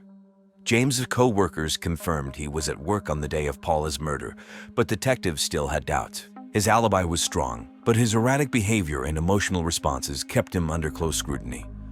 They decided to keep a close watch on him while continuing to investigate other leads. Detectives Singh and Benson knew they needed more concrete evidence to either clear James or confirm their suspicions. The second suspect the police investigated was Emma Kwong, 35. Emma was Paula's best friend and one-time ex-girlfriend. She was known for being loyal, outspoken, and very protective of Paula. Emma worked at a small firm in Toronto. She and Paula had a very close relationship, and Emma often confided in Paula about her life and problems. Emma had a strong dislike for James and was also known to desire an affair with Paula, which made her a person of interest in the investigation. Detectives Zara Singh and Mark Benson brought Emma in for questioning on October 14, 2012. Emma appeared calm but visibly upset by the loss of her friend. She told the detectives that she had last seen Paula a few days before her death. They had met for coffee at Tim Hortons and talked about Paula's troubled relationships over a case of Timbits. Emma admitted she never liked James and had always warned Paula about him. She believed James was too controlling and not good for Paula.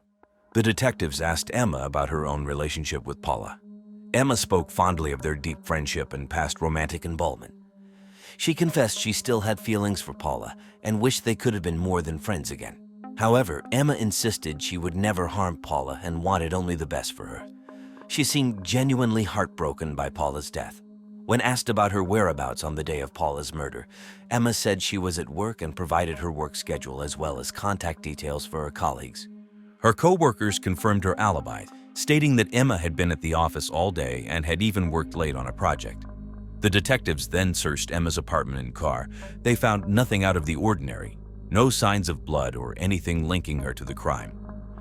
However, they did find several letters and messages from Paula, which show the close and sometimes intense nature of their relationship. These messages indicated that Paula often leaned on Emma for support during tough times, especially when dealing with James. Despite Emma's clear alibi and lack of physical evidence tying her to the crime scene, Detectives Singh and Benson couldn't ignore her strong feelings for Paula and her open dislike for James. They decided to keep Emma under observation while they continued their investigation. On October 20, 2012, a chilly and overcast Saturday morning, the Toronto Police Department received a crucial tip. An anonymous caller reported seeing a suspicious bag in a dumpster behind a local Starbucks on Queen Street West. The caller mentioned that the bag appeared out of place and had a strong, unpleasant smell. Detectives Zara Singh and Mark Benson were immediately dispatched to the location. Upon arrival, they spotted the black garbage bag in question. As they carefully opened it, they found several blood-stained items, including a kitchen knife, torn clothing, and a pair of rubber gloves. These items were promptly collected and sent to the forensic lab for analysis. The detectives hoped this new evidence would provide fresh leads. The forensic team, led by Dr. Karen Lee, worked quickly to process the items. The kitchen knife had traces of Paula's blood, and the gloves had fingerprints. They also found fibers on the torn clothing that matched those found in Paula's house. This new evidence was promising, but the detectives needed more to link it directly to the killer. While the forensic team analyzed the evidence, Detectives Singh and Benson revisited Paula's friends and family, asking if they recognized the items. No one could identify the clothing or gloves, but the knife seemed to match a set that Paula owned. This connection was crucial, as it indicated the items could have come from Paula's house. Dr. Lee soon reported that the fingerprints on the gloves matched those of Lorelei Duncan Deacon, James' wife. Lorelei had not been a primary suspect until this discovery. Lorelei, 52, was known for her cooking skills and often used similar knives in her kitchen. This new evidence placed her under the spotlight. Detectives Singh and Benson decided to bring Lorelei in for questioning. She appeared nervous but maintained her innocence, claiming she had no idea how her fingerprints could be on the gloves. Lorelei explained that she often used gloves while gardening and must have misplaced them. The detectives were skeptical but needed more proof. They obtained a warrant to search Lorelei's house. During the search, they found several more gloves that matched the pair in the dumpster. They also discovered a journal in which Lorelei detailed her growing suspicions about James' affair with Paula. The journal entries showed Lorelei's increasing anger and paranoia. With this new evidence, Detectives Singh and Benson felt they were getting closer to solving the case. The detectives knew they needed to proceed carefully to ensure they caught the right person. The next suspect the police investigated was David Larzuelo, 23. David was charming and charismatic, with a history of intense but short-lived relationships. He had briefly dated James about a year before Paula's murder. Although the affair had ended, David and James had stayed in contact. David was known for his unpredictable behavior and habitual pot smoking, which made the police consider him a potential threat. Detectives Zara Singh and Mark Benson brought David in for questioning on October 22, 2012. David appeared relaxed and nonchalant, but the detectives knew they needed to dig deeper. They began by asking him about his relationship with James. David admitted they had dated, but claimed they were now just friends. He said they had not seen each other in weeks and that he had no interest in rekindling their relationship. When asked about his whereabouts on the day of Paula's murder, David said he had been hanging out with friends at a local bar, the Drake Hotel on Queen Street West. He provided the names of his friends and mentioned they had spent the evening watching a hockey game on TV. The detectives followed up with his friends, who confirmed his alibi. They said David had been with them all night and had left the bar around midnight. Despite his solid alibi, the detectives decided to search David's apartment. They found nothing suspicious at first glance other than an unusual amount of drug paraphernalia. However, they did discover a notebook filled with angry and obsessive thoughts about James. The entry suggested David was still upset about their breakup and jealous of James' other relationships. This raised questions about David's potential motive. David's behavior during the interrogation was calm and almost too relaxed, which made the detectives wary. They decided to keep him under surveillance while continuing to gather evidence. They also checked his phone records and social media activity to see if there were any connections to Paula or other suspicious behavior. The community, closely following the investigation through local news outlets, was anxious for any new developments. The brutal nature of Paula's murder and the growing list of suspects kept everyone on edge. As the detectives continued their work, they knew they had to be thorough to bring justice to Paula and her family. The investigation into David provided more questions than answers, but it also helped the detectives understand the complex web of relationships surrounding Paula.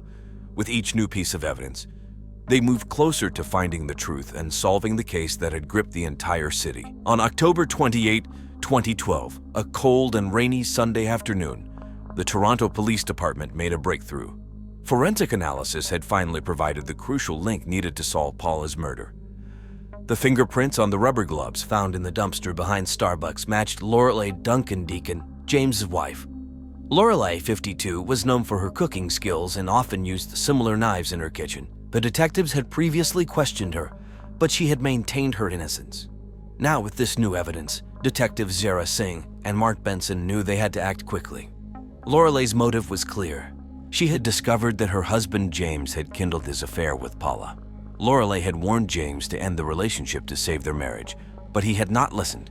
Her escalating paranoia and sense of betrayal drove her into a fit of rage. In her anger, Lorelei had decided to murder Paula in her home. The details were gruesome. Paula was found with multiple stab wounds, her limbs missing, and her throat slit so severely she was almost beheaded. Lorelei had even used meat from Paula's limbs to make a soup she called infidelity soup, which she then secretly served to her husband. On the evening of October 28, 2012, Detective Singh and Detective Benson, along with a team of officers, arrived at Lorelei's house. It was cold and raining heavily.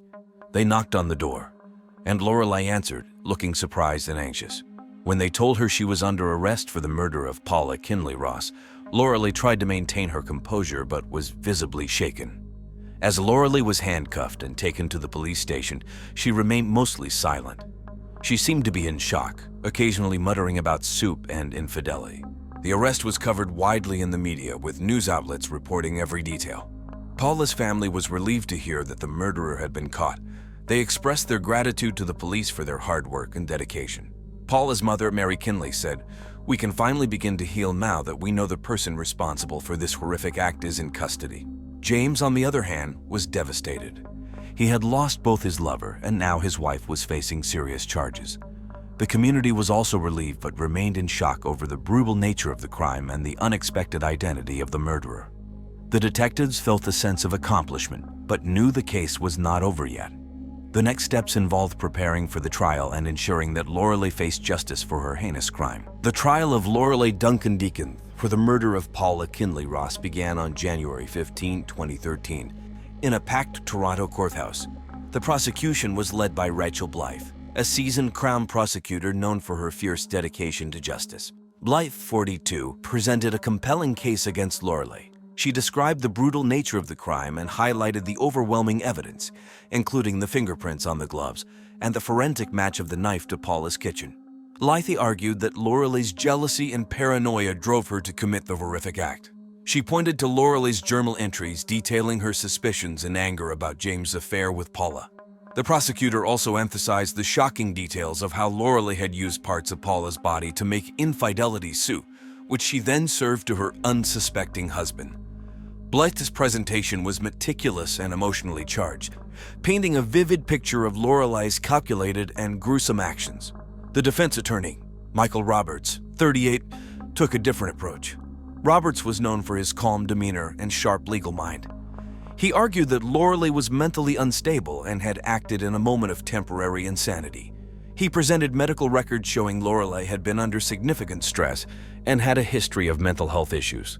Roberts also brought in expert witnesses who testified about the impact of her deteriorating mental state on her actions.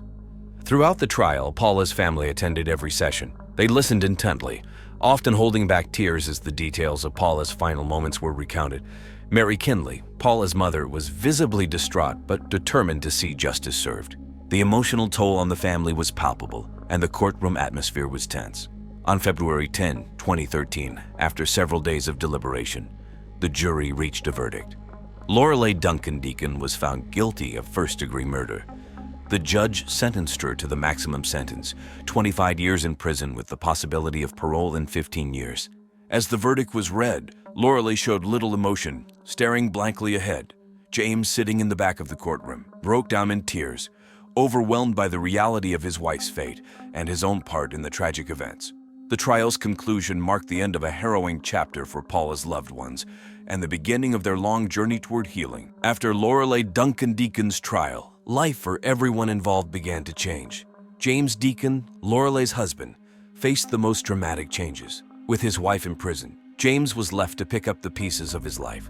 He sought therapy to deal with the trauma and guilt of the affair that had set off the tragic chain of events. James also distanced himself from his old social circles, finding it difficult to face those who knew the full story. Detectives Zara Singh and Mark Benson returned to their regular duties, but felt the weight of the case long after it was closed. Their work had brought some justice to Paula's family, but the brutality of the crime left a lasting impact on them. They were praised by the Toronto Police Department for their dedication and perseverance, with local news outlets like the Toronto Star and CP24 highlighting their efforts in bringing Lorelei to justice. Emma Quam, Paula's best friend and one-time romantic partner, continued her work as a graphic designer but found it hard to focus. She attended counseling sessions to cope with the loss and betrayal she felt. Emma also became an advocate for domestic violence victims, speaking at events and sharing Paula's story in hopes of preventing similar tragedies. David Larzuelo, the young man previously investigated, was relieved to be cleared but haunted by his connection to the case. He moved to Vancouver, seeking a fresh start away from the painful memories in Toronto. David pursued a career in social work, inspired by Paula's compassion and dedication to helping others. Life after the trial was a mixture of healing and remembrance. Paula's legacy lived on through the positive changes and awareness her tragic death inspired. Her family and friends continued to honor her memory by living out the values she held dear: compassion, dedication, and a commitment to helping others. Lynette Vero Werner was a 34-year-old woman who lived in Salt Lake City, Utah. She worked as an elementary school teacher at Rose Park Elementary School. Known for her kindness, patience, and dedication, Lynette loved her students and always tried to help them learn and grow. She had a gentle soul and was deeply loved by her community. Lynette was also an avid reader. She enjoyed spending her evenings with a good book, often picking up the latest bestsellers from local bookstores like the King's English Bookshop. Her favorite genre was historical romance, and she the books of author Joyce Lehman, who was popular among female readers at the time. Lynette also loved gardening. She spent many weekends in her backyard, planting flowers and vegetables. She found peace in watching her garden grow and bloom. Lynette was married to Mike Werner, a charming man who seemed like the perfect husband. They had a cozy home in a quiet neighborhood. Lynette was close to her family, especially her younger sister Julie, who lived nearby. Julie often visited Lynette to help with the garden or just to chat over a cup of coffee. Lynette's parents, who lived in Idaho, would call her regularly to catch up and hear about her life. In May 2005, Lynette was excited about the upcoming summer break. She was planning a new project for her students that involved reading and gardening. She believed it would help them learn about both literature and nature. She was also looking forward to spending more time in her garden, which was beginning to bloom with roses and tulips. Lynette's colleagues at Rose Park Elementary admired her dedication. She was always the first to arrive and the last to leave, making sure everything was perfect for her students. Her principal often praised her for her hard work and commitment. Lynette's dreams were simple but profound. She wanted to inspire her students, create a loving home, and make a difference in her community. Her life seemed perfect, and she was happy and fulfilled. But in the days leading up to her death, everything changed. The peaceful life Lynette had built was shattered by a tragic event that no one saw coming. On the morning of May 12, 2005, the weather was clear and sunny in Salt Lake City, Utah. At around 7:30 a.m., Mike Werner called 911, his voice filled with panic. He told the dispatcher that he had found his wife, Lynette Vero Werner, unresponsive in their bathtub. Earlier that morning, Mike had woken up and noticed that Lynette was not in bed. Thinking she might be in the bathroom, he knocked on the door but got no response. When he opened the door, he found Lynette lying in the bathtub, the water still. She wasn't moving. Mike tried to wake her but quickly realized something was very wrong. The 911 call was short and frantic. Mike sounded scared and desperate as he explained what had happened. Within minutes, an ambulance arrived at their home, followed closely by the police. Paramedics tried to revive Lynette, but soon pronounced her dead at the scene. Neighbors began to gather outside the Werner home, whispering among themselves. Some of them had seen Lynette the day before, smiling and waving as she tended to her garden. The news of her death spread quickly through the neighborhood, leaving everyone in disbelief. The local news stations, including KUTV and Fox 13, soon picked up the story. Reporters arrived at the scene, setting up cameras and interviewing neighbors who described Lynette as a lovely and kind person. The media coverage added to the tension and sadness that hung over the neighborhood. As the day went on, Lynette's family was notified. Her sister, Julie, arrived in tears, unable to comprehend what had happened. The tragic news left everyone who knew Lynette in shock, struggling to understand how such a vibrant and caring person could be gone so suddenly. On May 12, 2005, after paramedics pronounced Lynette Vero Werner dead, Detective Sarah Adelaide and Officer James Elizette began their investigation. They arrived quickly, within 10 minutes of the 911 call. The first thing they noticed was how calm and tidy the bathroom appeared. There were no signs of struggle, and everything seemed in place. Lynette was found in the bathtub, the water still and clear. She was fully clothed, wearing her usual evening attire. The room was brightly lit by the morning sun streaming through the window. The scene suggested an accidental drowning, but Detective Adelaide wanted to be thorough. She knew that sometimes appearances could be deceiving. Mike Werner, Lynette's husband, was sitting on the living room couch, looking pale and shaken. He seemed in shock and kept repeating, "How could this happen?" Detective Adelaide and Officer Elizette approached him gently, asking him to describe what had happened. Mike repeated his story. Lynette had taken a bath the night before, and he had gone to bed early. When he woke up, he found her in the tub, unresponsive. Detective Adelaide noticed that Mike's story was consistent, but she still had questions. She asked him about Lynette's health and whether she had any medical conditions that could explain what happened. Mike shook his head, saying Lynette was healthy and had no known issues. He seemed genuinely confused and distressed. The police then turned their attention to the rest of the house. They looked for anything unusual or out of place. They checked the bedroom, kitchen, and living room, but everything seemed normal. There were no signs of forced entry or anything that would suggest foul play. Forensics teams arrived and began their work. They took samples of the water from the bathtub, checked for fingerprints, and collected any potential evidence. They used luminol to check for any hidden traces of blood, but nothing was found. The team also took Lynette's body for an autopsy to determine the exact cause of death. By the end of the day, the initial investigation suggested that Lynette's death was an accident. There were no obvious signs of foul play. However, Detective Adelaide remained cautious. She knew that sometimes the truth took time to uncover. She decided to keep a close eye on the autopsy results and any other evidence that might come up. The police wrapped up their work at the scene, leaving the Werner home quiet and still, a stark contrast to the chaos and confusion of the morning. Lynette's death left a deep sadness in the neighborhood, as everyone waited for more answers. In the weeks following Lynette Vero Werner's death, the police continued their investigation. Despite the initial conclusion of accidental drowning, Detective Sarah Adelaide wanted to be sure they hadn't missed anything. During their review, a possible suspect emerged, Richie Alvey, a 65-year-old felon and registered sex offender who had been seen walking near Lynette's home on the day she died. Richie Alvey was known in the neighborhood. He had a long criminal history and was known for his erratic behavior. Some neighbors reported seeing him loitering around Lynette's street several times. His presence made people uneasy, and the police decided to question him. Detective Adelaide and Officer Elizette brought Richie in for interrogation at the Salt Lake City Police Department. Richie was disheveled and nervous when he arrived. He claimed he was just passing through the neighborhood on the day Lynette died. When asked about his whereabouts, Richie provided an alibi, saying he spent most of the day at a local diner. Ike, which was popular with locals for its affordable meals and classic American diner feel. The detectives checked Richie's alibi. They spoke to the staff at Ike, who remembered seeing Richie there for breakfast and lunch. He had been chatting with the regulars and reading the Salt Lake Tribune. The timeline seemed to match up, but the police needed to be thorough. They checked surveillance footage from nearby stores and found Richie on camera during the times he claimed to be at the diner. During the interrogation, Richie was defensive and agitated. He denied any involvement in Lynette's death and insisted he had nothing to do with it.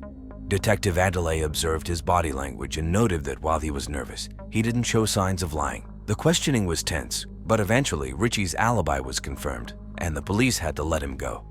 Richie's behavior raised some suspicions, but with a solid alibi and no evidence linking him to the crime scene, the police had no choice but to clear him as a suspect. Detective Adelaide was disappointed but knew she had to follow the evidence. She continued to look into other leads, determined to find out what really happened to Lynette. As the investigation progressed, the community remained on edge. The news of Richie's questioning spread quickly, adding to the local gossip. Neighbors did not believe that he wasn't involved, but they also wanted answers. Lynette's death remained a mystery, and the police were still searching for the truth. 4 years after Lynette Vera Werner's tragic death, another mystery unfolded. In January 2009, Sarah Zadie, a 28-year-old nurse, was found dead at the bottom of the staircase in her home. Sarah was known for her compassion and dedication as a nurse at the University of Utah Hospital. She was also an avid hiker and volunteered at local shelters. On January 19, 2009, a neighbor, Pamela Lamley, found Sarah's body. Pamela had stopped by to check on Sarah after not hearing from her for a few days. When she saw Sarah at the bottom of the stairs, she immediately called 911, her voice shaking with fear. The police and paramedics arrived quickly, finding Sarah dead from what appeared to be a fall. Detective Sarah Adelaide and Officer James Elizette were once again on the case. They arrived at the scene and began their investigation. The staircase was wooden, with no railings. The house was neat and clean, with no signs of a struggle. It seemed like a tragic accident, but Detective Adelaide had a feeling something was off. Sarah's husband, Mike Werner, was questioned again. He seemed deeply grieved and distraught, much like he had been after Lynette's death. Mike said he had been at work when the accident happened. He worked as an insurance agent at State Farm, the insurance provider who's always there for you, and his colleagues confirmed his alibi. Mike's demeanor was calm and cooperative during the interrogation. He expressed his shock and sadness, insisting he couldn't understand how such a thing could happen. Detective Adelaide found his reactions consistent with someone who had just lost a loved one, but she couldn't shake the feeling that there was more to the story. Sarah's friends and family were devastated by her sudden death. They described her as a resilient and empathetic person who was always there for others. The idea that she could have simply fallen down the stairs seemed hard to believe. Her best friend, Jana, mentioned that Sarah was always careful, especially in her own home. As the police investigated further, they found that Mike had taken out a substantial life insurance policy on Sarah just a few months before her death. This raised suspicions, but there was no concrete evidence linking him to the fall. The autopsy showed that Sarah had died from head trauma consistent with a fall, and there were no signs of foul play. Despite the suspicious circumstances, the lack of physical evidence made it difficult to pursue charges. The police were left with unanswered questions and a sense of unease. Mike Werner remained free, but the investigation into his wife's deaths continued. Detective Adelaide knew she had to stay vigilant. The pattern of accidents was troubling, and she was determined to uncover the truth. The community, still haunted by the mysterious deaths, hoped for answers as the investigation pressed on. Janet Werner, the third wife of Mike Werner, died on June 3, 2013. She was 49 years old and worked as an accountant. Janet was known for her meticulous nature and great sense of humor. She loved solving puzzles and was very close to her family and friends. People described her as loyal and trustworthy. On the evening of June 3rd, Janet was found dead in her garage from what appeared to be carbon monoxide poisoning caused by a faulty heater.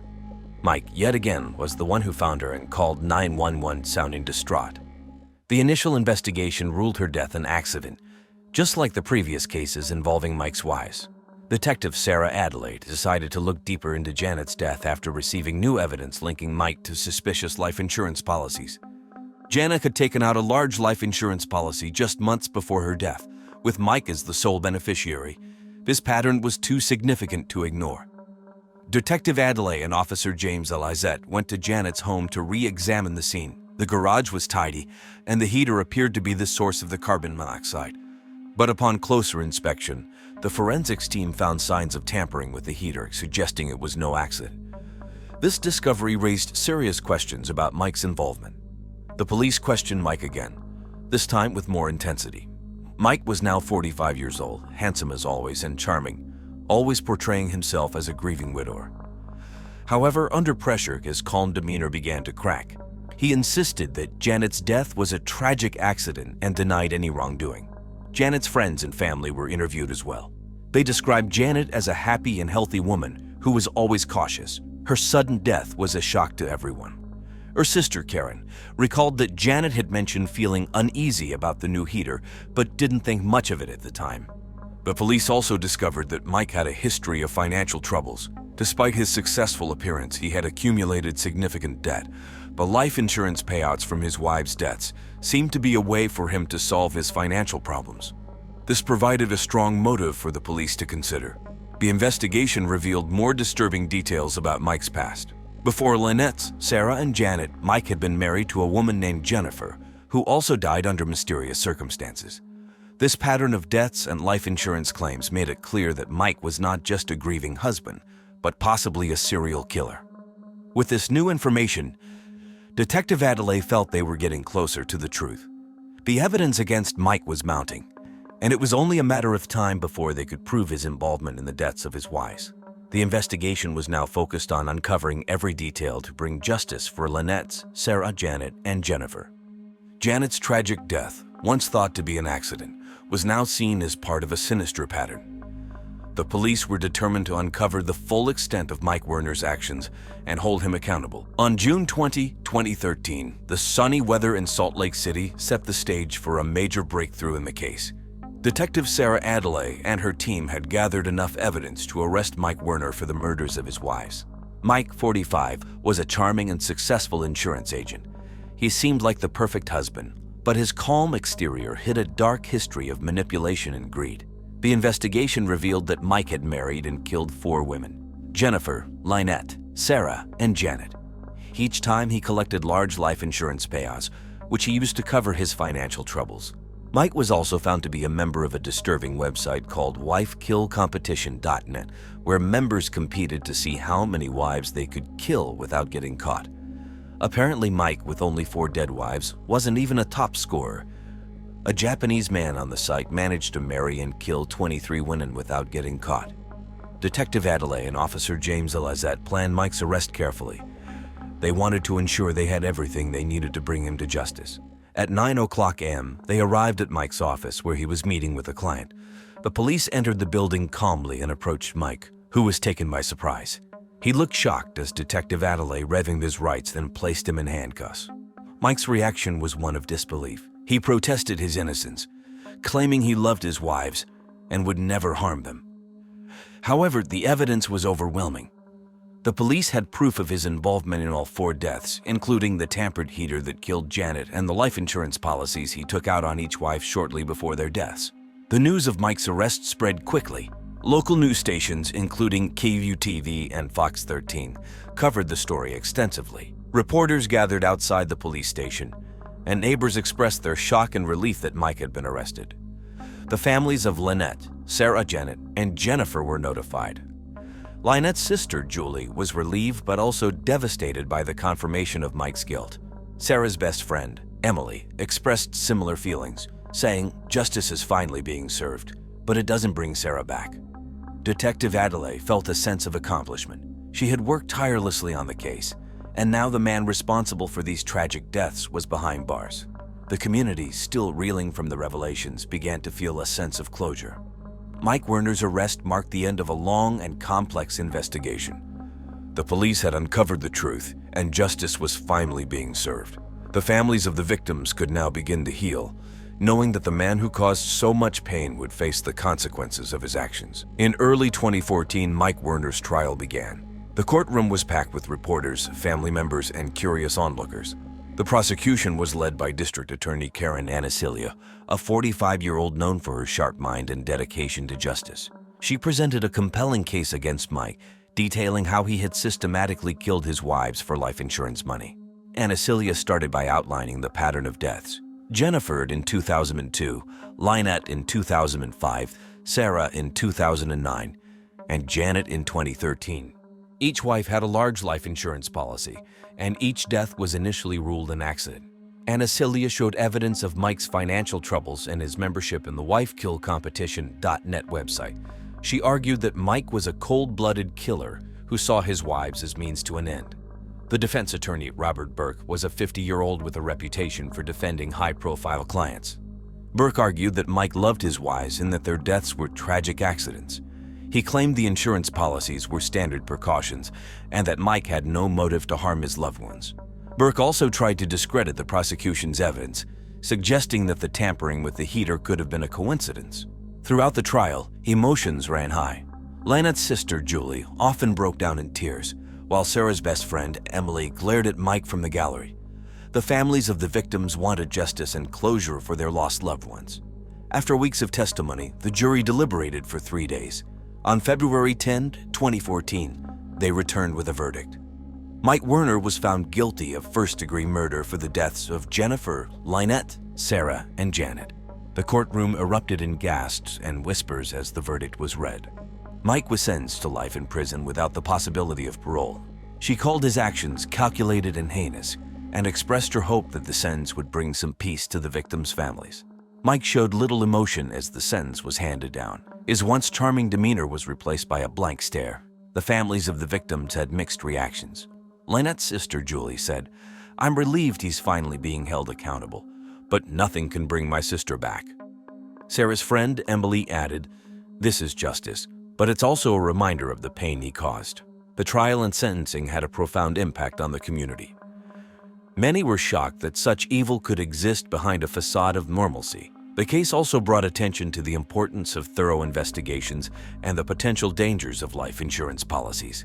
In the aftermath, the victims' families began to heal, knowing that Mike Werner would never harm anyone again.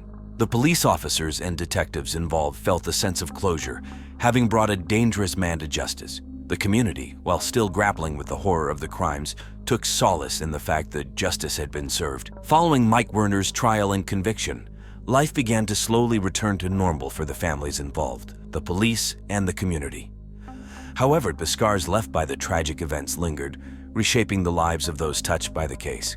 For Lynette Vera Werner's family, the trial offered closure, but the pain of her loss remained. Julie, her sister, found solace in connecting with support groups and advocating for victims of domestic violence. She also spearheaded a campaign to raise awareness about the dangers of online forums like wifekillcompetition.net. Sarah Zadie's friends and colleagues at the University of Utah Hospital honored her memory by establishing a scholarship fund in her name. They organized charity events and fundraisers to support causes Sarah was passionate about, such as animal welfare and healthcare access for underserved communities. Janet Werner's family struggled to come to terms with the betrayal by someone they once considered family. They leaned on each other for support, finding strength in their shared memories of Janet's kindness and humor. Together, they planted a garden in her memory, cultivating her favorite flowers and vegetables. As for the community, the case served as a sobering reminder of the dangers that could lurk behind closed doors. It prompted discussions about the importance of vigilance and support for victims of domestic violence.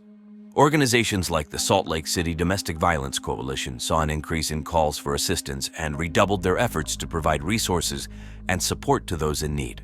In the aftermath of the trial, Salt Lake City came together to heal and rebuild. While the wounds left by the tragedy would never fully heal, the community found strength in solidarity and a renewed commitment to supporting one another in times of need.